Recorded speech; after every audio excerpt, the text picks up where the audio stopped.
Hello, and welcome to Token Minority Report on Unsafe Space.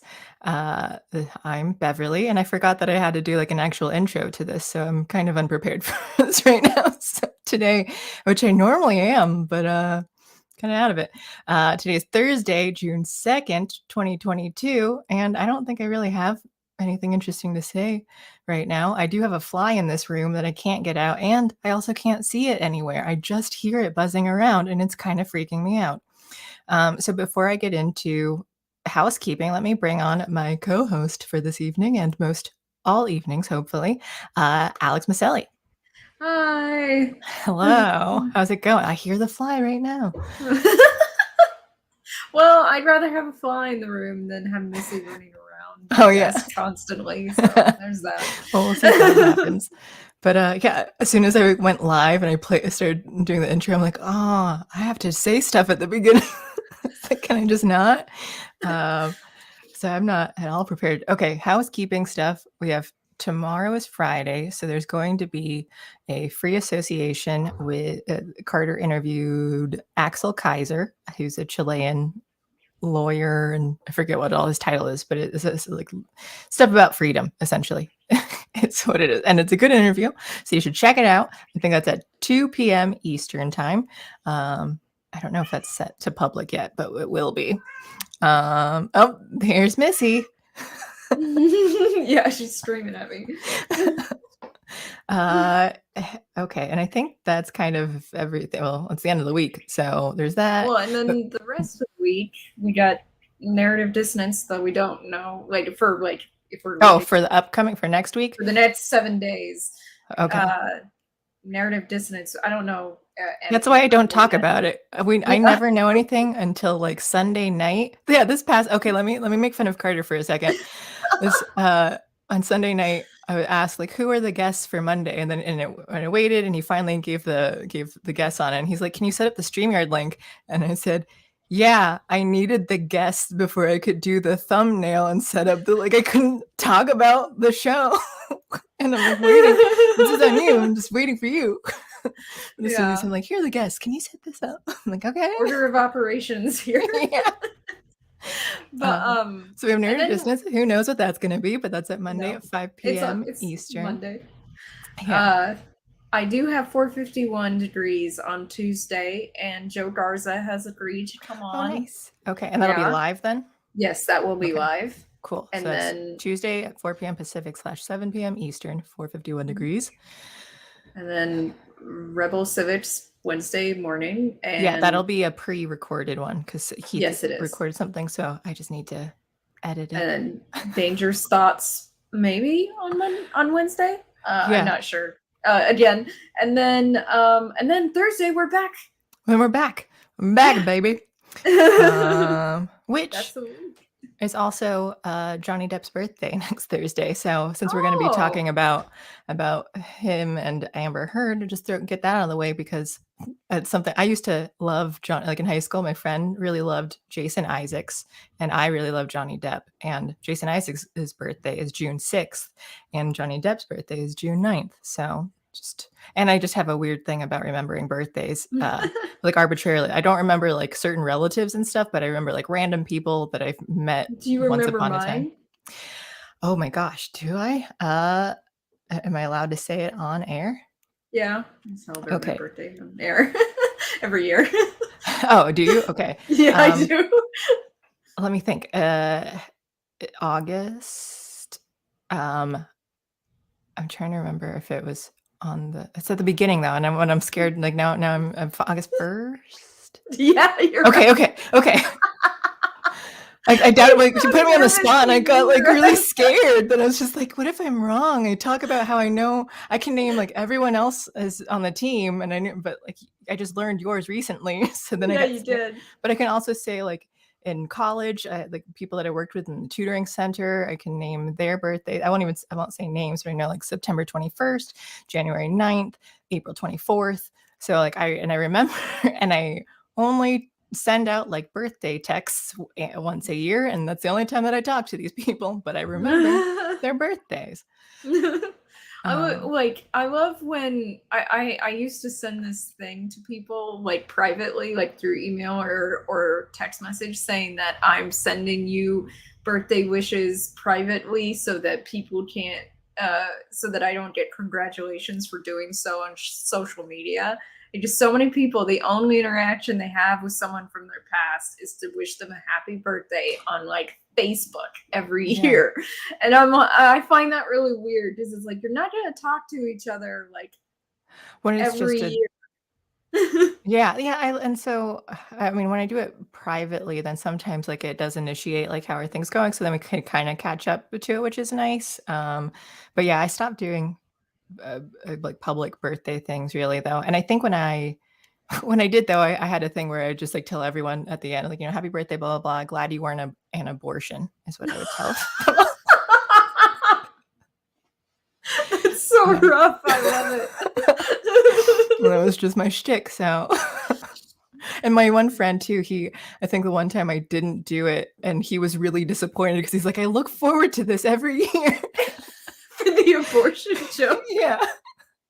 He's like, oh, I didn't get my abortion joke.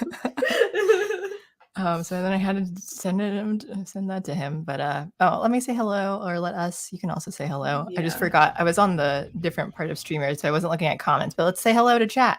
Raphael Madrigal, hello. Captain Z, thunderstorms. Yeah, I think it's raining here now. I don't know if it's going to storm. Howdy, Silverlock. Tom Hannock. Tom Hannock? Is it? I just think of the tomahawk every time I see it. And I know. That's what my brain wants to correct it to. So I don't know if that's intentional, but so Tom Hannock, Outlaw.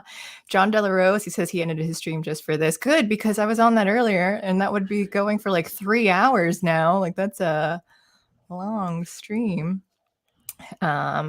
Jay Senese. I don't know. I'm just going to guess at how to pronounce these names. And I also like to try and pronounce things like the worst way possible too. So like Jay Sneeze. William Brown, hello. Kersar St. Joseph. And William Brown says Beverly resetting random dates. I swear they are people's birthdays. I just don't want to out because you wouldn't know who they are anyway. I could throw out any names. And someone too said that I need to get spiders. Oh yeah, Captain Z says I need to get spiders for this fly. We get flies bad, like just out in this area. It can be bad. We got I don't like killing things. It's really tough for me. So but we do have the like zapping fly swatter. So we have somewhere, but I don't know where it's been because we didn't need it for winter, but now we need it again. But and I don't know, like I waver when I do it though. Like, so sometimes I'm like, okay, I can do this. But other times I'm just like, I will let you free, or I need to hand it over to my boyfriend. And like, you got to kill these things though. Cause like, I feel bad. I do not feel bad at all about killing pests. Although I don't really have to worry about that quite so much myself anymore, except for like I had bees getting into the house a couple of years ago. No. But like, I'm cutting together an old live stream right now, and in it I mentioned the fact that I said, oh, there's a fly in the house, and 30 seconds later Lily had eaten it. That's why I mostly don't have to worry about pests getting into my house, is because I have these two really good mouser cats actually. But when I had the bees in the house, I kept trying to get them because the cats were going after them, and I didn't want the cats to get stung in their mouth. Yeah. I think I've had that. And then I didn't get to one of them quickly enough, and Missy got stung on her chin. I have a photo of it actually. It's really, I did put it all over my social media back when it happened. That was 2 years ago. And it made me laugh and so hard because she looked like Mufasa. She looks ridiculous. Why are you making fun of Mufasa? He doesn't. Yeah, what it was is that there was a literal beehive forming right outside my bedroom window. So they kept getting in over and over and over again. And I was like, I need someone to come out here and move these bees because I'm not okay with this. I'm not going to be chasing down bees. And I would capture those. I didn't kill. I would capture those and I would let them Yeah. outside. Yeah. But I did have a wasp get in one time. That thing I killed. I was like, nah, fuck it, you're Wow. dead. You do nothing They for are. me as like I like bees. You do something Yeah. that I think environmentally is great, but wasps, no, fucking die, monsters. Yeah, my boyfriend probably won't want me to tell this story, but he doesn't like to do anything with like bees or wasps or anything. But when we were in Chicago, we lived in a small studio apartment, and there was a wasp that came in, and I was working. I worked like 6 blocks down the way at a restaurant, and he came over at one point, terrified because there was a wasp inside the apartment. He couldn't stay in there because the wasp was in there. He couldn't kill it, but he had to leave. Yeah, I can't remember if it was still there when we got back later, or if I forget what happened. I probably had to get rid of it, but I do have like a not a like crippling, but pretty close to crippling phobia of spiders. As long as I'm not thinking about it, I'm not going to be worried. But I really can't stand spiders of any size. And but I didn't have a problem with them until I moved to a new suburb. Like when I moved at one point when I was a kid to a place that was all new developments. So that meant it was all farmland that got turned into houses, which means there were spiders freaking everywhere. And I had 3 different instances where black widow eggs like hatched right by me. And then at one point, a brown recluse was sitting outside my bedroom door, and I threw my American history book at it, and then the babies swarmed everywhere. I couldn't sleep in my bedroom for days. And so, like, I came by my fear of spiders quite rationally. Yeah, honestly. no, that's fair. Because I don't have. I mean, I think I used to be more concerned about them, but like now, like I like them because they do eat other bugs that I don't want around. But then bugs love to bite me. Like I'm scratching right now. I've got bug bites all over my legs. So I hate if I can't tell what's biting me, but if it's spiders, then I hate them for that. But I also don't kill them because they eat other bugs too. Like daddy long legs don't bother me, so I just let them do their thing. But I don't appreciate when I see like the meaner looking ones around. I still don't kill them. I just either put them outside or like hide from them, I guess. Well, to me, sort of like living in Arizona, growing up in Arizona, like spiders are terrifying here because we have black widows and we have brown recluses, and they're everywhere. Yeah, I didn't realize I think we have brown recluse here, but I don't know if I've ever seen them. Yeah, I definitely saw them. And then we have wolf spiders too, which are terrifying to look at, and they can get like really fucking big. But why do people choose to live in Arizona? It's like these are all like deadly. Well, we don't have arachnids. Hurricanes or tornadoes. Okay, yeah. We do have scorpions, and I have been stung by scorpions before. Not really wanting to go visit out there. Yeah, come visit me. Although, like, honestly, having cats is probably the best thing you can do if you want to avoid most pests. Huh. Okay. Your cats have to be tough there. My boy cat is a little bitch. I can't handle anything. And so he likes to sneak outside, but then if the geese are nearby, then he can't be out long. But sometimes he'll hop out the window, and then eventually he'll come out to the front door though and crying to like try and scratch back in though because he's scared of like something. Yeah, I've got roosters, I've got geese. So, like who knows what else is going to be out there? And that's like on the friendly side, not to mention like actual predators. So, but he wants to explore. We have like a huge cat problem here in Phoenix. There are cats everywhere, like everywhere. Like you walk outside at 4 a.m., you're going to see like 10 cats, all of them strays. I know. Both my cats are rescues that literally were like outside. Yeah. So it's the boy cat, Corey. Yeah. Well, his full name is Cornelius Alistair Tavington IV, which acronyms to CAT for. And he was back like a decade ago.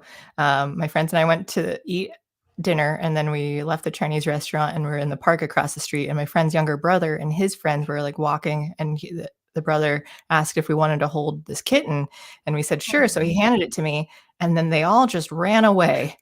And Your and cat now. yeah, and then later we didn't know what to do with it, so we just like hung out for a while, and then he came, he was walking back a little later, and we asked like, do you want this cat back? And he said no, it kept following my friend down the alley and we don't know what to do with it. So then the cat just followed me and my friends and me back to my house across town. I'm like, well, I guess you're mine forever now. So still have him, and he's still problematic. Missy came to my front door, literally came to my front door, and her full name is actually Little Miss Can't Be Wrong. Oh yeah, I remember you saying that. Yeah. Yeah. It's ironic at this point because she's often misbehaving. So. Oh, that's cute that she's at their front door. The other cat we had was my boyfriend's classmate in improv class. Her grandmother passed away in Seattle, and so she drove back to Chicago, and then but she had big dogs who would eat it. So then we offered to take her, and she was like 15 pounds, and she was just this big tub of lard, and mean, and she's chilled out a little. I still get kind of scared of her sometimes because you never know she's gonna be mad. But she's lost weight, so that's good. Captain Z is Alex. She says, so Alex is a fellow Leo. And he says, I gotta be honest, my worst relationship was with another Leo, and the coworker I butt heads with the most was a Leo. I'm also a Leo, so we're all Leos over here. Summer babies. Yeah. Although I'm on the cusp of Cancer, so that's why I think people say that like I have like I think my boyfriend's sister-in-law said that I'm like the chillest Leo she's met. You are like incredibly chill for a Leo. Like I don't know. I think I run hot and cold like real fast. Like honestly, like I'm suddenly extremely hot-headed like over certain issues, and I try to control that, but I don't think I'm great at it. It varies for me. I think sometimes I can get worked up. I can't even think of the only example I can think of is like when I was trying to move a couch when I was younger, and I was like my dad was family members were bringing home a new couch. I'm like, I'm going to be nice and move this other couch outside. And it was incredibly heavy. And so then like, I'm so angry as I'm like trying to shove it out, and I'm just like, shouting and swearing and all this. But like, so it's stuff like that. Like if I get, when I was playing DDR once in college, I remember that when I couldn't get this one song, I was really upset. Like, but then I'll get worked up, like I can't get it, and I get so frustrated. Then I'm like, that's gonna set me off. Well, but I think the thing, and this is actually on topic for which we've been off topic, honestly, is that one of my hot button issues, honestly, is feminists acting as though women are never bad people. Oh yeah. And everything you do is totally fine. Yeah, and and that like men can never be victimized, especially by women, and it just that's how I got kicked off Twitter, honestly, is because I kept getting mean. I got mad every time I saw it, and I would be maybe a little bit too aggressive with the word choices. I would use words like whore to talk about that kind of subject, and apparently people didn't like that, and it got me kicked off Twitter. And some of them had to do with the Johnny Depp situation, which I'd been following not since their divorce, not since she posted her Washington Post article or anything like that, but since the audio tapes came out. Oh yeah. Okay, I remember you mentioning that. I guess we'll start off with that thing since it's a good segue into it anyway. I just finish with saying hello to other people here too. Drake Tungsten, hello. Brian Hepburn, hello. Johnny Boy Quick Draw. I always like to not like intentionally, but I always want to do like Johnny Quick Boy Draw. Johnny Draw Quick Boy.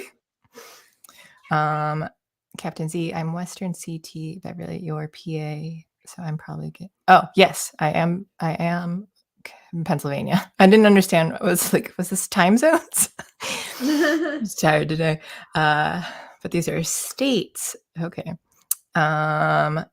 Oh, and by the way, my birthday is July 23rd. For those of you who want to send me a birthday present, it's like, both of our birthdays are coming up. So soon. Yeah. I think we had a discussion about that, about the fact that we're all summer babies. Summer babies. Yeah, I think it's fun. But I don't want to give too much detail because Carter likes to hide his birthday. Yeah. I won't give his actual birthday. I don't remember it, so it doesn't matter. I do. I know everything. Sagittarically speaking, hello. I think that's everyone. Okay. So Johnny Depp versus Amber Heard. Let me just begin by saying I never liked Amber Heard. Even before this whole thing got started with Johnny Depp, I haven't liked her since like 2009 when I first watched her in a season 1 episode of Criminal Minds when she played the love interest of Dr. Spencer Reed. And I've been holding a grudge ever since. So doesn't surprise me that she came out to be cray-cray. She is the definition. I feel like you flip to that page and it's like, oh look, there she is. Yeah. Like, she is insane. What do we have here? Okay, I don't know. I haven't looked at this article at all, but I did see that it's June 2nd, so it is more current than that April 24th article, 27th article that I saw earlier. So Johnny Depp v. Amber Heard trial updates. Okay, so Alex, you know a little bit more. I'm kind of gonna paraphrase from what you said. Johnny Depp won all of the defamation claims. All his defamation claims against Amber Heard, he won them. But then she also won one out of however many she had. So he was seeking $50 million. She was seeking $100 million in her countersuit. He won $10 million and punitive damage as well. Right. She won $2 million, no punitive damage. Punitive damage costs are about punishing the person. It's literally about punish. That's why it says punitive. They're like, this is how much this amount of money, the first amount of money is how much money we think you're owed, since that's what you lost. Essentially, we think you lost that much. However, we are also going to award you this extra money because we want to punish the person for what they did to you. So that's the difference there. And she didn't even get punitive damages, which means that they think that Johnny Depp didn't deserve to be punished. Honestly, right. The one claim that he lost was kind of weird because the claim he lost was actually against his lawyer for calling it a hoax. What she did, his lawyer said comments that got printed that were basically calling her domestic abuse claims to be a hoax. And so that was the one claim that they managed to prove. And it's like, well, okay, so are you saying that if Johnny Depp's responsible for what his lawyer says, then Amber Heard's responsible for what her lawyers say? Yeah. So that means, all things being equal. Yeah, and her lawyer is going around and making all these appearances on shows, and I'm like, oh, she better watch what she says because this is gonna be bad. Yeah. Wait, was it a she? It was a woman lawyer. It is. Ugh. All right, I see the problem here. Yeah. Well, I mean, one of Johnny Depp's lawyers was a woman, and she was amazing. She was so awesome. He lucked out there. Yeah, she was Camille. A lot of people, like, I've seen a lot of lawyers talk about her. They were like, she's just on it, and her argumentative skills were amazing. The other woman was bad. Like, honestly, she was Amber Heard's lawyer. It was so funny. There's this point where she's doing I think she's doing her cross at one point, and she keeps asking questions, and Camille keeps objecting, and the judge keeps sustaining those objections because they're all good objections pretty much. And at one point, Amber Heard's lawyer she like sighs audibly and says, I'm trying. dying. Wow. It's like a What circus. wasn't it? Who was it too? There was the man lawyer where that was like interrogating Johnny. I just saw the clip of it, but like he objected, but then the judge was like, "That was your own question," and but I was like, "What?" He objected to his own question. It was so funny. It was like, what the hell? Yeah, like what is happening here? Yeah, and here's the thing too, is that lawyers are technically, like theoretically, supposed to know what the answer is going to be from someone on the witness stand when they ask a question. They're they're supposed to be incredibly careful about how they word a question. Yeah, don't do leading questions. Yeah, but it's also they need to word it very carefully so that they get the answer that they absolutely want to hear. Yes. Yes. So it is technically still leading, to me, by my understanding of what the word leading means, but from a legal standpoint, it is not leading.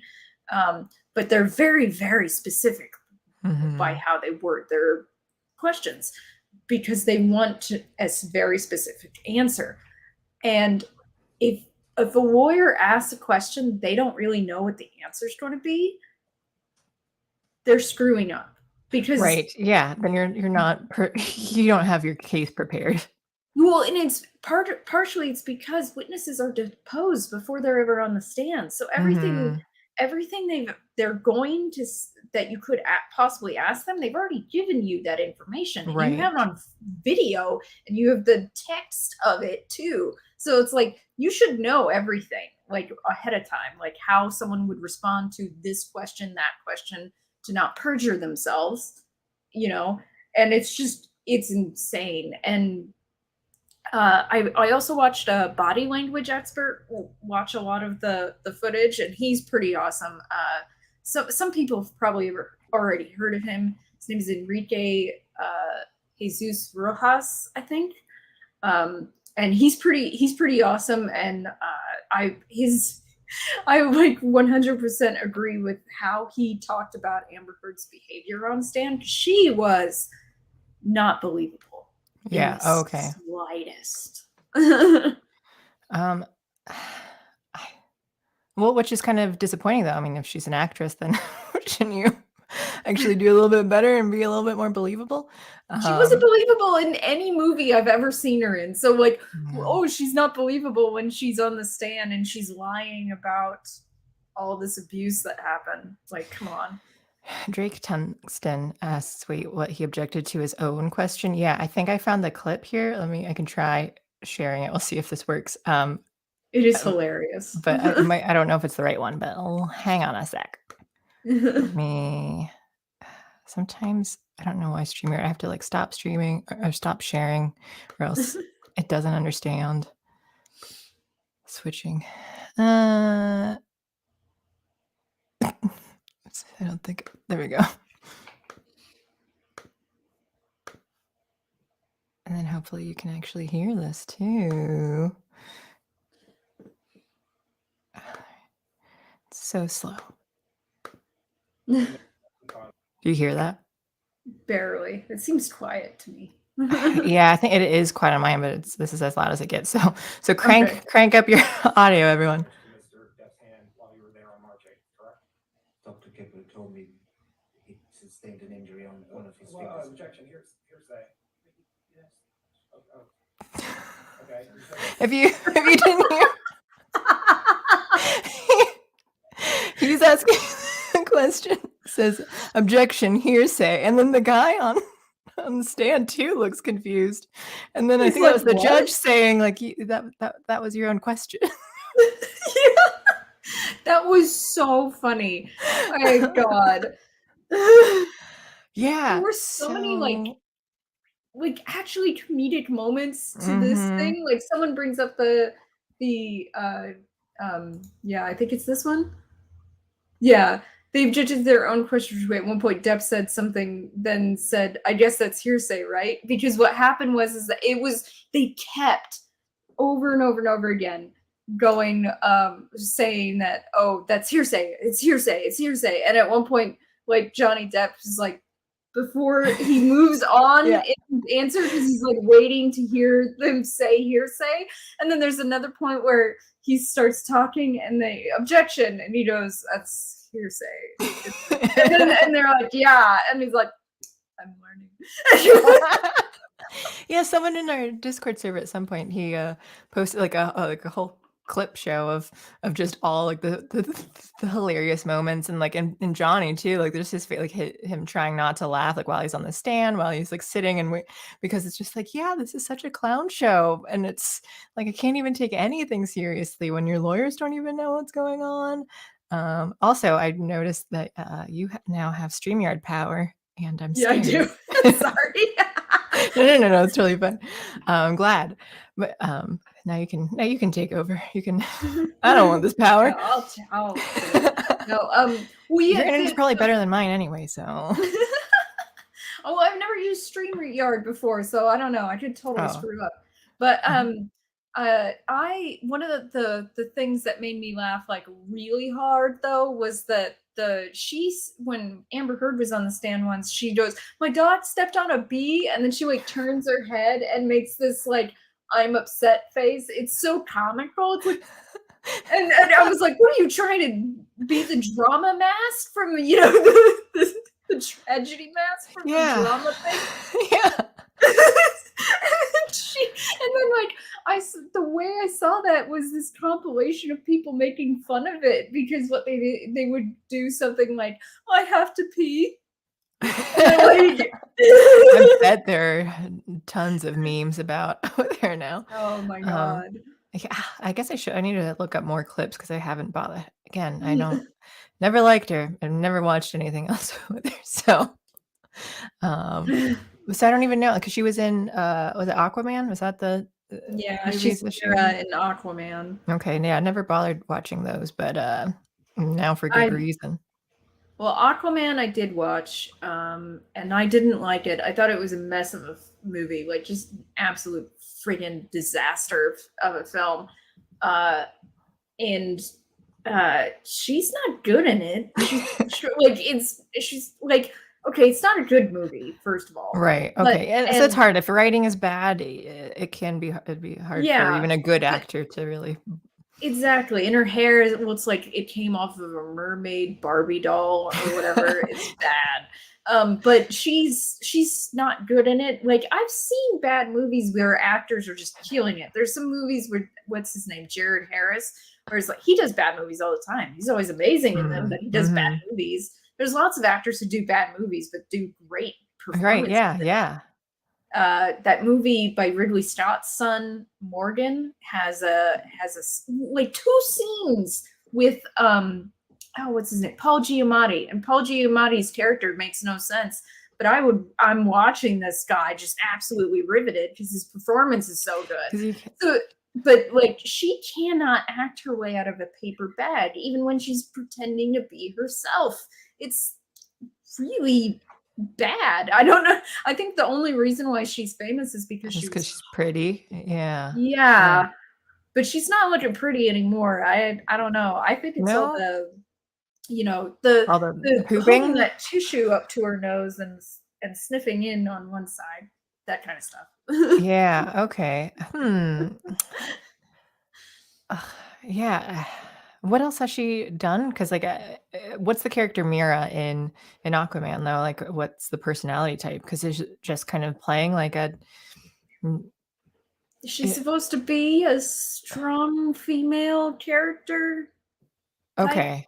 It's one of those ones where they're pathetic and they don't really write them at all, except to say that they're strong and powerful and independent. But if there's like if there's no like foundation for that character to really so then it's not believable. And then if you don't have an actress who, especially I guess like you probably like the good actors who can make even bad characters or bad scripts better are ones who really put in that like the belief of it, like so like you really get the method acting kind of thing. So well, not even method acting, because I don't like method acting myself, but internalized I don't either. acting, I see that's the thing. I think a lot of people put they put a method acting and internalized acting in the same category, but you can be you can be a method actor and be an external actor at the same time.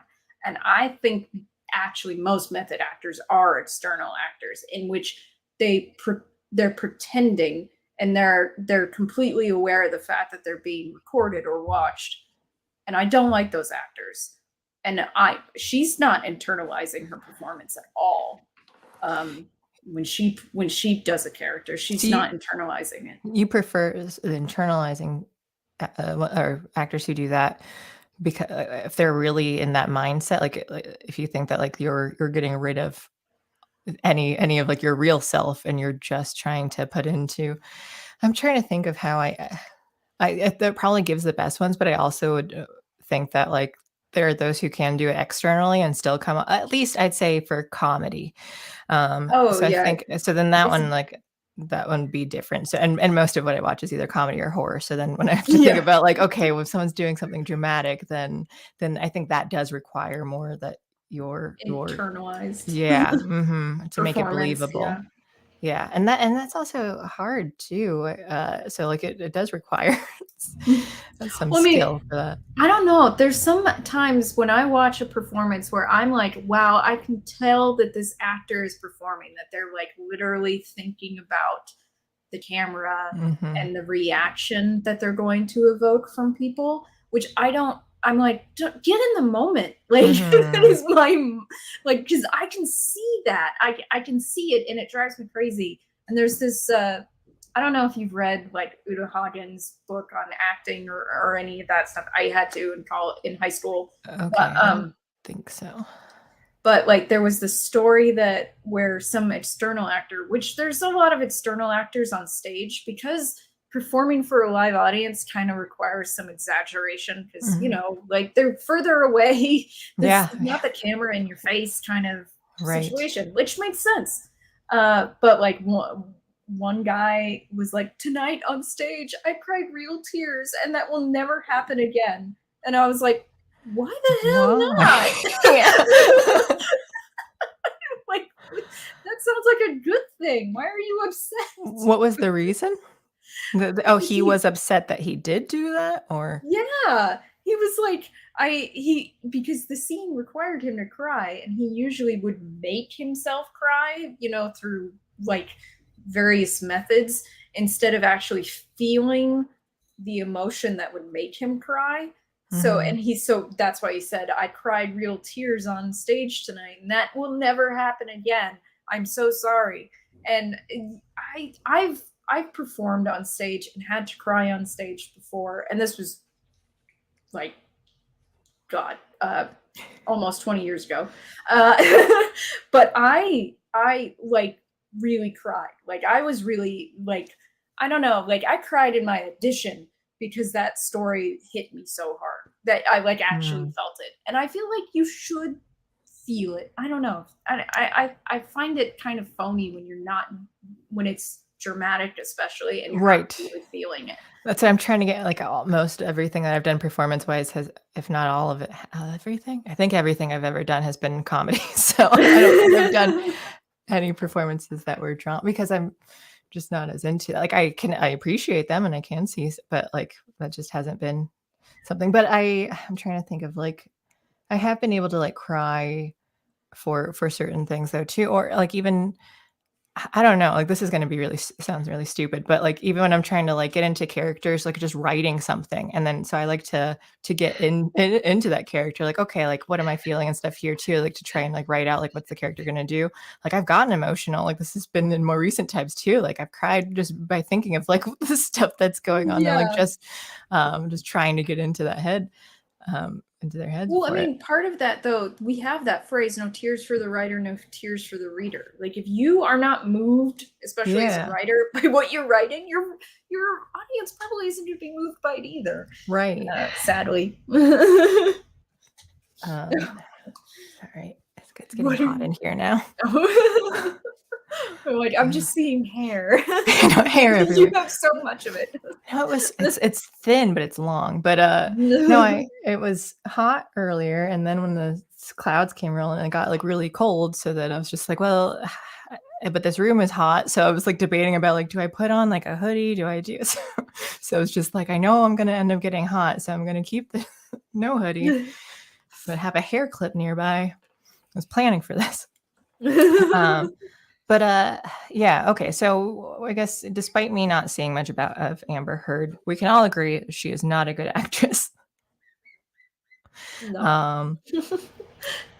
But Johnny Depp, I think I've enjoyed everything I've seen of him, and I think yeah. But again, it's mostly comedy, so. I'm like hit or miss on Johnny. I like some of his older stuff a lot better. Like Benny and June is really good. But like I don't know. I felt like he was been before they started canceling him from these movies. I felt like he was phoning it in a lot of the times.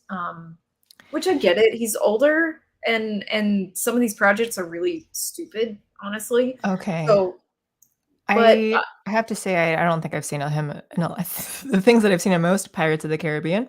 Oh, I love that. That's why I liked him in high school. And what was the other one? Charlie and the Chocolate Factory.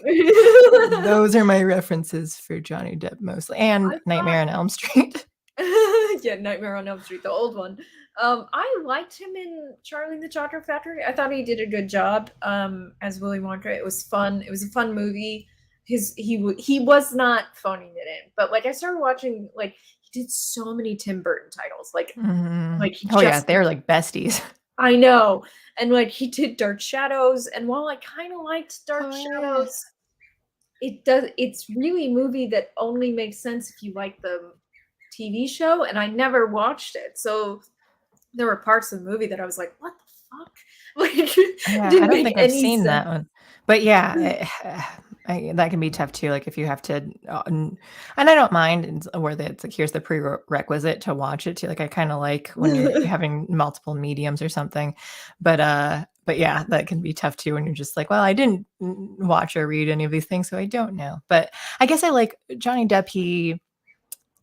And it seems like in real life, I like when I see like actors, especially comedians, who when they're in character, like they're very big. They do like whatever. Like I'll use Steve Carell as an example, and Michael Scott. Like he's this loud, obnoxious character, but in real life, he's a lot more reserved. Like he's pretty quiet. Like you don't really hear much drama about him or anything. And I like that when it's just like, oh, that you and maybe just because I relate to that more too, because like if I'm going to do improv on stage, like that's when like I have to be on, so like you switch on, but then it's like I'm not obnoxious all the time, so then like off stage then it's just like, yeah, no, I don't like shouting and stuff. I don't like talking over people. But so Johnny Depp, I like that it seems like when you watch him in like any interviews or something, he's like quiet and mumbly, but then even like using like Charlie and the Chocolate Factory, like when he's Willy Wonka, like he's speaking very clearly, like he's very bright and so I think I'm like, okay, like at least you can put it on, but again, it's limited. When he's himself, he speaks very slowly, like with lots of very long pauses.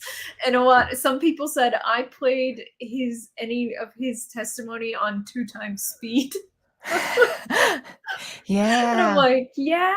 And some of the editing of his shit that I've seen is like there's so many cuts because of cutting out so many of his pauses because he's slow, and then I think that he's all like, that's the real me. You're getting Johnny Depp. You're not getting, one of my characters. And he does play very exuberant characters throughout his career. But yeah, he's putting on a character. That's not who he is. Most people, when they're on the stage, that's not who they are, like most of the time. Like I'm probably kind of weird because I'm more myself when I'm doing stuff like this. I'm more open with who I am and what I really think about things. But that's not typical. It's typical for, especially when it comes to comedy, for people to be putting on a persona. They're like, this is my performance, essentially. And that's how he is. Like he's not that's the Johnny Depp on the stand. That's the real Johnny Depp, which makes him seem so chill. Like almost, it's like, gee, I wonder why sometimes he takes uppers. Is it because otherwise he'd fall asleep? Yeah. Yeah. And so on the flip side of that, I always kind of think of like Robin Williams as the example, and obviously he was not as like outwardly happy and stuff. But I'll say too, most comedians have a lot of there's a lot more depression and stuff too, like all throughout, like in Chicago and stuff like that. It's just kind of, so everyone kind of puts on those airs, especially on stage, and then out of it you're still kind of having something. But Robin Williams, although I believe that, I just remember him like on an episode of Whose Line Is It Anyway? And it was just like, you are not an improviser though, because you're definitely the stand-up, and not that stand-ups can't, because Ryan Stiles, he was on it, and he came from stand-up, but it's just a different mindset. Like Robin Williams like kept, like he was too much about like trying to stand out, and then kind of making it about himself though. I'm like, no, improv's about sharing or giving and taking. But it was too much. And even when I was like 15 and watching this, I was like, yeah, like this doesn't feel like, this is bad. And but it was just like he had like, he was just too big. And it was like that's why I liked other people, when I saw like, oh, you can be this big when it's when it matters, when it's good, but then other times like like I can be a little bit more reserved. And sorry if you're hearing the ducks. Yeah, we are hearing the ducks. But yeah, I could see that. Like some stand-up comedians, like each form of comedy has its own needs, honestly, like performing as an actor, performing as in improv, performing as a one person alone, like all these things, they have different requirements of you. So like some people are really good at, they can switch it up, and some people are not great at that, and some people think that, oh, it's just comedy, you just slip into it, and it's like, no. And some people aren't like that, like in their day-to-day life. Like so many people, sorry, go ahead. I was gonna say that like whenever when I talk, I don't even try. Like I had friends and stuff, because they'd say like, "Oh, I'm a comedian," and then immediately they're always just, people would be like, "Tell me a joke." But even I never try to be like specific, like or that generic. I would try and say like, "Oh, I do improv, calling a sketch and improv," and then they'd still be like, "Tell me a joke." I'm like, "Do you not know? Like stand up is like you don't." Improv is not about telling, like they specifically try and teach you to like, don't try to be funny. You're trying to be more natural. You're trying to like just, like develop in the scene. But then it was just all like, any people, as soon as they hear anything related to comedy, tell me a joke. Yeah. It was just like this ongoing thing that anyone that was like in the community, they hated it. Like, I don't like having to talk to people about like how you do any sort of comedy though. But then I always like to go to like bad pun jokes. So. Oh God, I would always have like a joke then in the most uncomfortable, not great joke ever. And like just because it's like, well, screw you for asking me that question. Yeah. That's fine. That's like the troll in me wants to come out at that point. Like, okay, you're asking me this stupid question, so here's a bad joke for you. I'm just trying to think of what my favorite jokes are.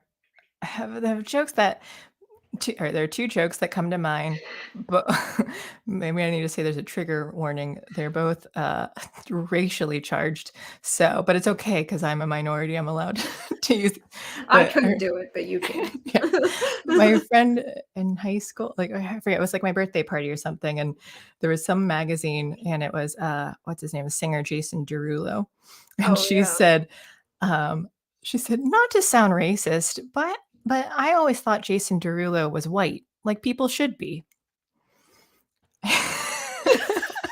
Oh my God. And then this other guy, I think he was an improviser too, but we were hanging out. I think he was helping us put up shelves, and I was talking to him. I think he was Canadian. And so then I asked him like, oh, like, the term African Americans, like what, but when you're in Canada though, like, what do you call them? Like, what, if they're not African American, like, what do you call them? And he said, we usually just call them the N-word. and it was so quick too, like just that answer.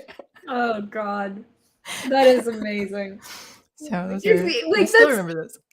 yeah, and that's what we were saying like at the beginning of Supernature. Like he says, like you laugh because you know it's wrong. Like Yeah, that's yeah.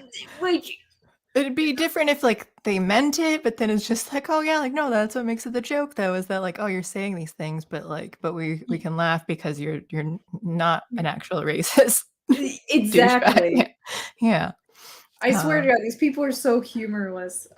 And some of the things that are coming out, like, oh my God, the way the feminists are like losing their fucking minds on Twitter over the Johnny Depp thing is just yeah, oh, the believe all women thing is really was always a bad idea.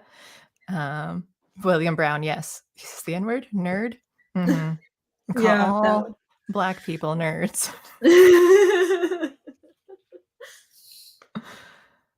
one. Oh yeah, okay. I didn't look at the rest of chat, but Gene Wilder, yeah, I still love him as Willy Wonka. I think I like aspects of both movies. Oh yeah. They were dislike aspects of both movies at the same time. Didn't Charlie and the Chocolate Factory stick more to the book? I don't know if I ever read the book, but I thought I heard that like at least parts of it they tried to stick more to it. I think that I heard that too, honestly. Well, So because you think about it, there's all that Willy Wonka backstory in Charlie and the Chocolate Factory. Yeah. Oh yeah. I don't know if that was in the book or not, but I did like a little bit more depth of it, kind of like learning more about his backstory. So I like both. I thought that they were different roles, and I thought they both did well in them. It's the most fence sitting I can do. Yeah. Well, and that's the thing too, is that it's like I just watched it, but the pitch meeting for Willy Wonka and the Chocolate Factory, the old one, and I would like he talks about the scary boat ride, and everyone, and then there's the hizzy where they make fun of the scary boat ride too from the original, and that's the thing, is that it's like, what the fuck was the point of the scary boat ride in that first movie? Yeah. I'm still, it was in the script too. It wasn't not in the script. And I'm like, Gene Wilder's performance is amazing in that scene. I'm not going to say it wasn't, but I still don't understand what the point of that scene is besides terrorizing everyone. Everyone, like everyone in existence. That's the only answer I could come up with. Maybe that wasn't. But again, too, like when you have more classic movies like that, it's hard also to take off the like nostalgia glasses. And so that's what I try to do with other things too, like again, which we may still not talk about today, but like with How I Met Your Father compared to How I Met Your Mother, like it's really hard to like, okay, people already go in with the mindset like this is gonna suck, or it's different, and I try, and I know that because like I know I have that that I want to do that automatically, so I intentionally try to like, okay, how do I separate these things? Same thing with just like, how do you separate art from the artists? And I had to always do that with most things. I'm like, oh, they're all like liberal people. By the fact that they are trying to invite comparison, they are, because they're trying to appeal to an audience that already exists for the first IP often. I think comparison is warranted. I am not saying, however, that I am going to assume that something new is going to suck. Yeah. Like I assume most things out of hand are going to suck. Not because they're a remake or a reboot, but because they are probably gonna suck. I just feel that way about anything in life generally. I always assume things are gonna suck, and then when they don't, I'm pleasantly surprised. Exactly. So like, for example, I brought it up before, but the RoboCop reboot, like I was like, it's probably gonna suck. And then it was like, oh, it's actually really good. Okay, good. And like, I think too many people go into these things lately, like assuming the worst, the absolute worst they possibly could. And like, and not only that, but then they close their minds to the possibility that they're wrong. And I don't like closing my mind to the possibility that I'm wrong on anything. Like because I feel like that's a really good way of me making horrific mistakes. Yes. So not about entertainment, obviously, but like, about my life or whatever, or philosophy. And but it's nice to apply that to entertainment, because then I can be pleasantly surprised when I'm Right. wrong.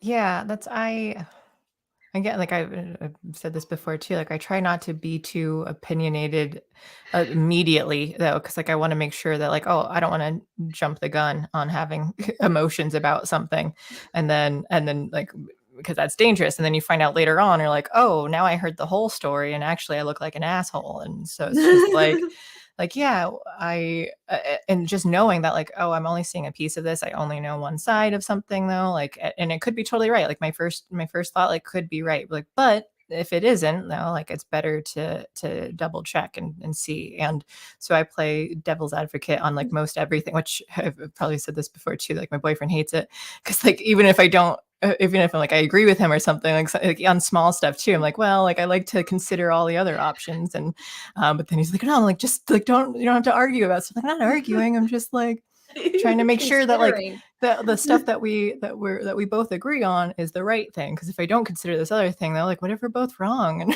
it's making the wrong choice.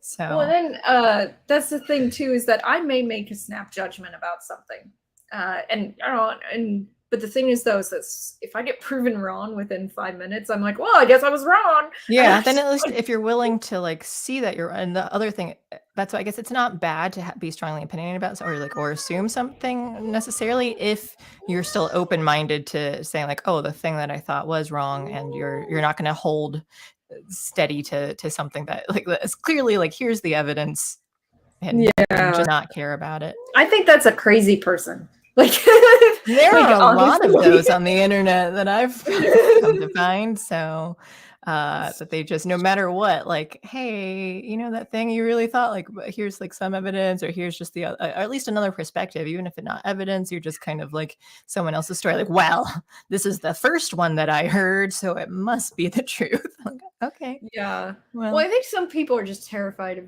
admitting when they're wrong. They're just so afraid of it.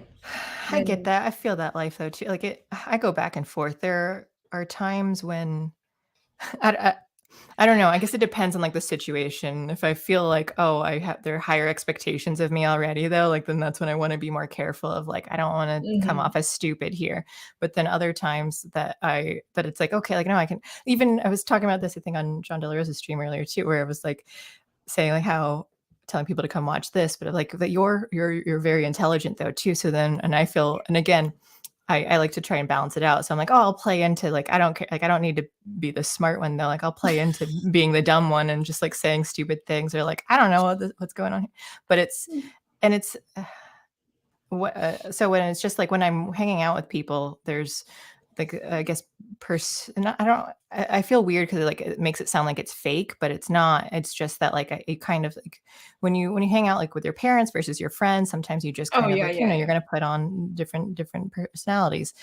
Which in psychology, I liked when my instructor had mentioned how like your personality is, it depends on like who you're with and how you behave, and then your character is like who you are as like a person, like who you actually are.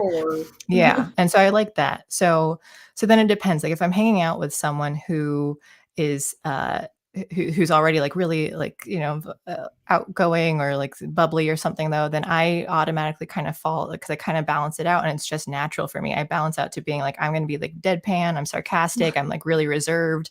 And then if it's someone who is more of like the reserved side of things though, then like, okay, then I'll default to kind of trying to be more energetic, and so and just kind of like depending on how much like I have to do for, between like the people that I'm with.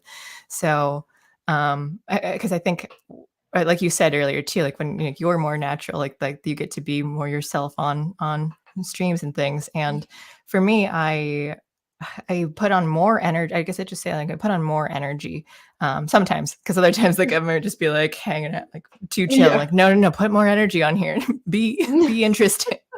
But because I am just very like monotone. And in high school, I was very monotone. I had to, people, or I just sounded sarcastic or sounded like you, or sounded upset. And people would think I'm like, no, this is just how I talk. So in college, I had to work on fluctuating my voice. Like I like intentionally had to do like trying to like sound more like a human. And then, and eventually it became more natural to like, oh, I don't have to like actually put in the effort. But yeah, but my natural disposition is just monotone. It's kind of funny because like I get like when I'm out in the world, which I'm not often out in the world anymore, which I'm happy about, honestly. I'm like, this is a good thing for me. But I was there. There was these like within the same group of people, I would be on or I would be off. Like there was no middle ground on that. I was like, I was off, meaning I was incredibly disengaged, didn't want to be there, had my mind on other things, or I was on and I was basically trying to entertain them. And that was my two settings. And there was no like, oh, I'm gonna have a normal conversation. That was not common for me. And I'm probably still like that. Like I said, I haven't been out with people like I don't know what. And I know some people are like, oh my God, that's so terrible. And it's like I'm now when you're when you're antisocial and I get that because I mean I think you and I are similar in that like or when I go out, if I hang out with people, I can like can have fun and I might put on like be more energetic and everything. And then afterward, I'm exhausted and I want to go home and not talk to anyone for 2 weeks. And so I really need to recharge.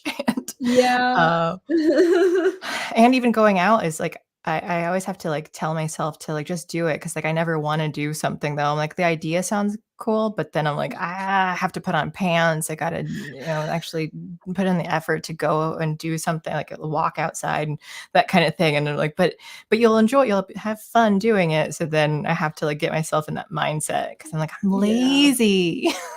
I'm like, if I'm planning to go out with people, you have to tell me like a month in advance that this is happening. Yeah. Otherwise, I'm not doing it. That's so hard. And I may still cancel. It's like, you want to have a live stream? Sure, let's go. Yeah. When I can just do this at home and like, exactly. I don't even need to wear pants on down here. You're not seeing my bottom. Yeah, exactly. But I don't want to go out. Like I've never wanted to go out. This is why like a lot of people are like, oh, you have to watch movies now. You have to watch them when they come out. And I'm like, I don't want to do that because that requires me to go to the movie theater. And I don't want to go to the movie theater. Like, no. And like I'll tell you right now, one of the reasons why I don't like going to the movie theater, it first of all, those seats are uncomfortable as all hell. Secondly, I can't pause the movie. I know. Yeah. And that's a big deal to me. And other people make noise, they shift, they move. I mean, I'm not comfortable. I don't know who these people are. And then like here's the thing is that I feel like you've captured an audience when you're doing theater, like a movie theater, because if they take out their phones and they start scrolling through Facebook, you've basically they get shouted out of the room. People are like, hey, or they get an usher or whatever. Everyone gets mad. If they're willing to engage socially. And to me, I'm sort of like, well, that means that if my brain disengages in your movie, I have no other thing to occupy it with. So then I automatically have to re-engage with your shitty movie. That's what that tells me, is that if I'm at home and I'm watching something for the first time and my brain disengages and I automatically start scrolling through Facebook or something or Twitter, that means your movie's not good. Like, honestly, and a lot of people go, well, that's because your attention span. No, I can watch a movie. I can watch a movie and I can be focused on it if it's a good movie. Right. But bad movies, they don't do that. Yeah. I agree. And I feel the plight of movie theater. We just went out the other day and but I think there are times that, again, like, where I'm like, "Oh, a lot of times I don't wanna do anything," but then it's like, "Oh, I've stayed at home enough, like, that I do feel like I just need to kinda, like, go out for a bit," but what's nice about being around here, we went to go see the new Bob's Burgers movie, which was very fun, and I recommend it, and we were the only 2 people in the theater, so it was really nice, and I love when that happens, and, I mean, that never That did in is always Chicago, the but best viewing experience yeah, when you're yeah. alone in the movie Still can't theater. pause, but at least it's just like, yeah, it's just the 2 of us, so, like, and it's totally Yeah. fine.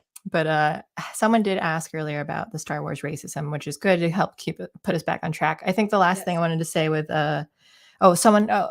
I did see a comment earlier where they said, like, Johnny Depp had left his wife and children or something to go be with Amber Heard, and I'm not familiar with that, like, I don't know if they're saying that, like, that he's not innocent in this, and I'm not sure this context, if that's, like, if I thought Okay. he had separated from his. What happened? He met Amber Heard in the Rum Diary.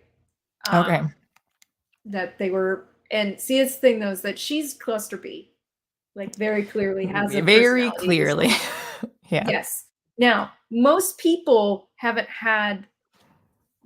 don't have a lot of knowledge about how cluster B people work, nor do most people know one very, very closely, unless they're like, oh yeah, that person's a cluster B and they're in my life. So there's people who they're completely separated. They have no knowledge of how cluster B people work from a lack of research and a lack of personal experience. Up until that point, I think Johnny Depp was completely unaware of how cluster B people worked.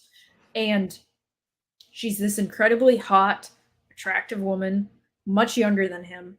And I'm pretty sure she love bombed him, which is something cluster B people do, Right. is Yeah. that they act as though, if you are the object of their attention, as if you hung the moon.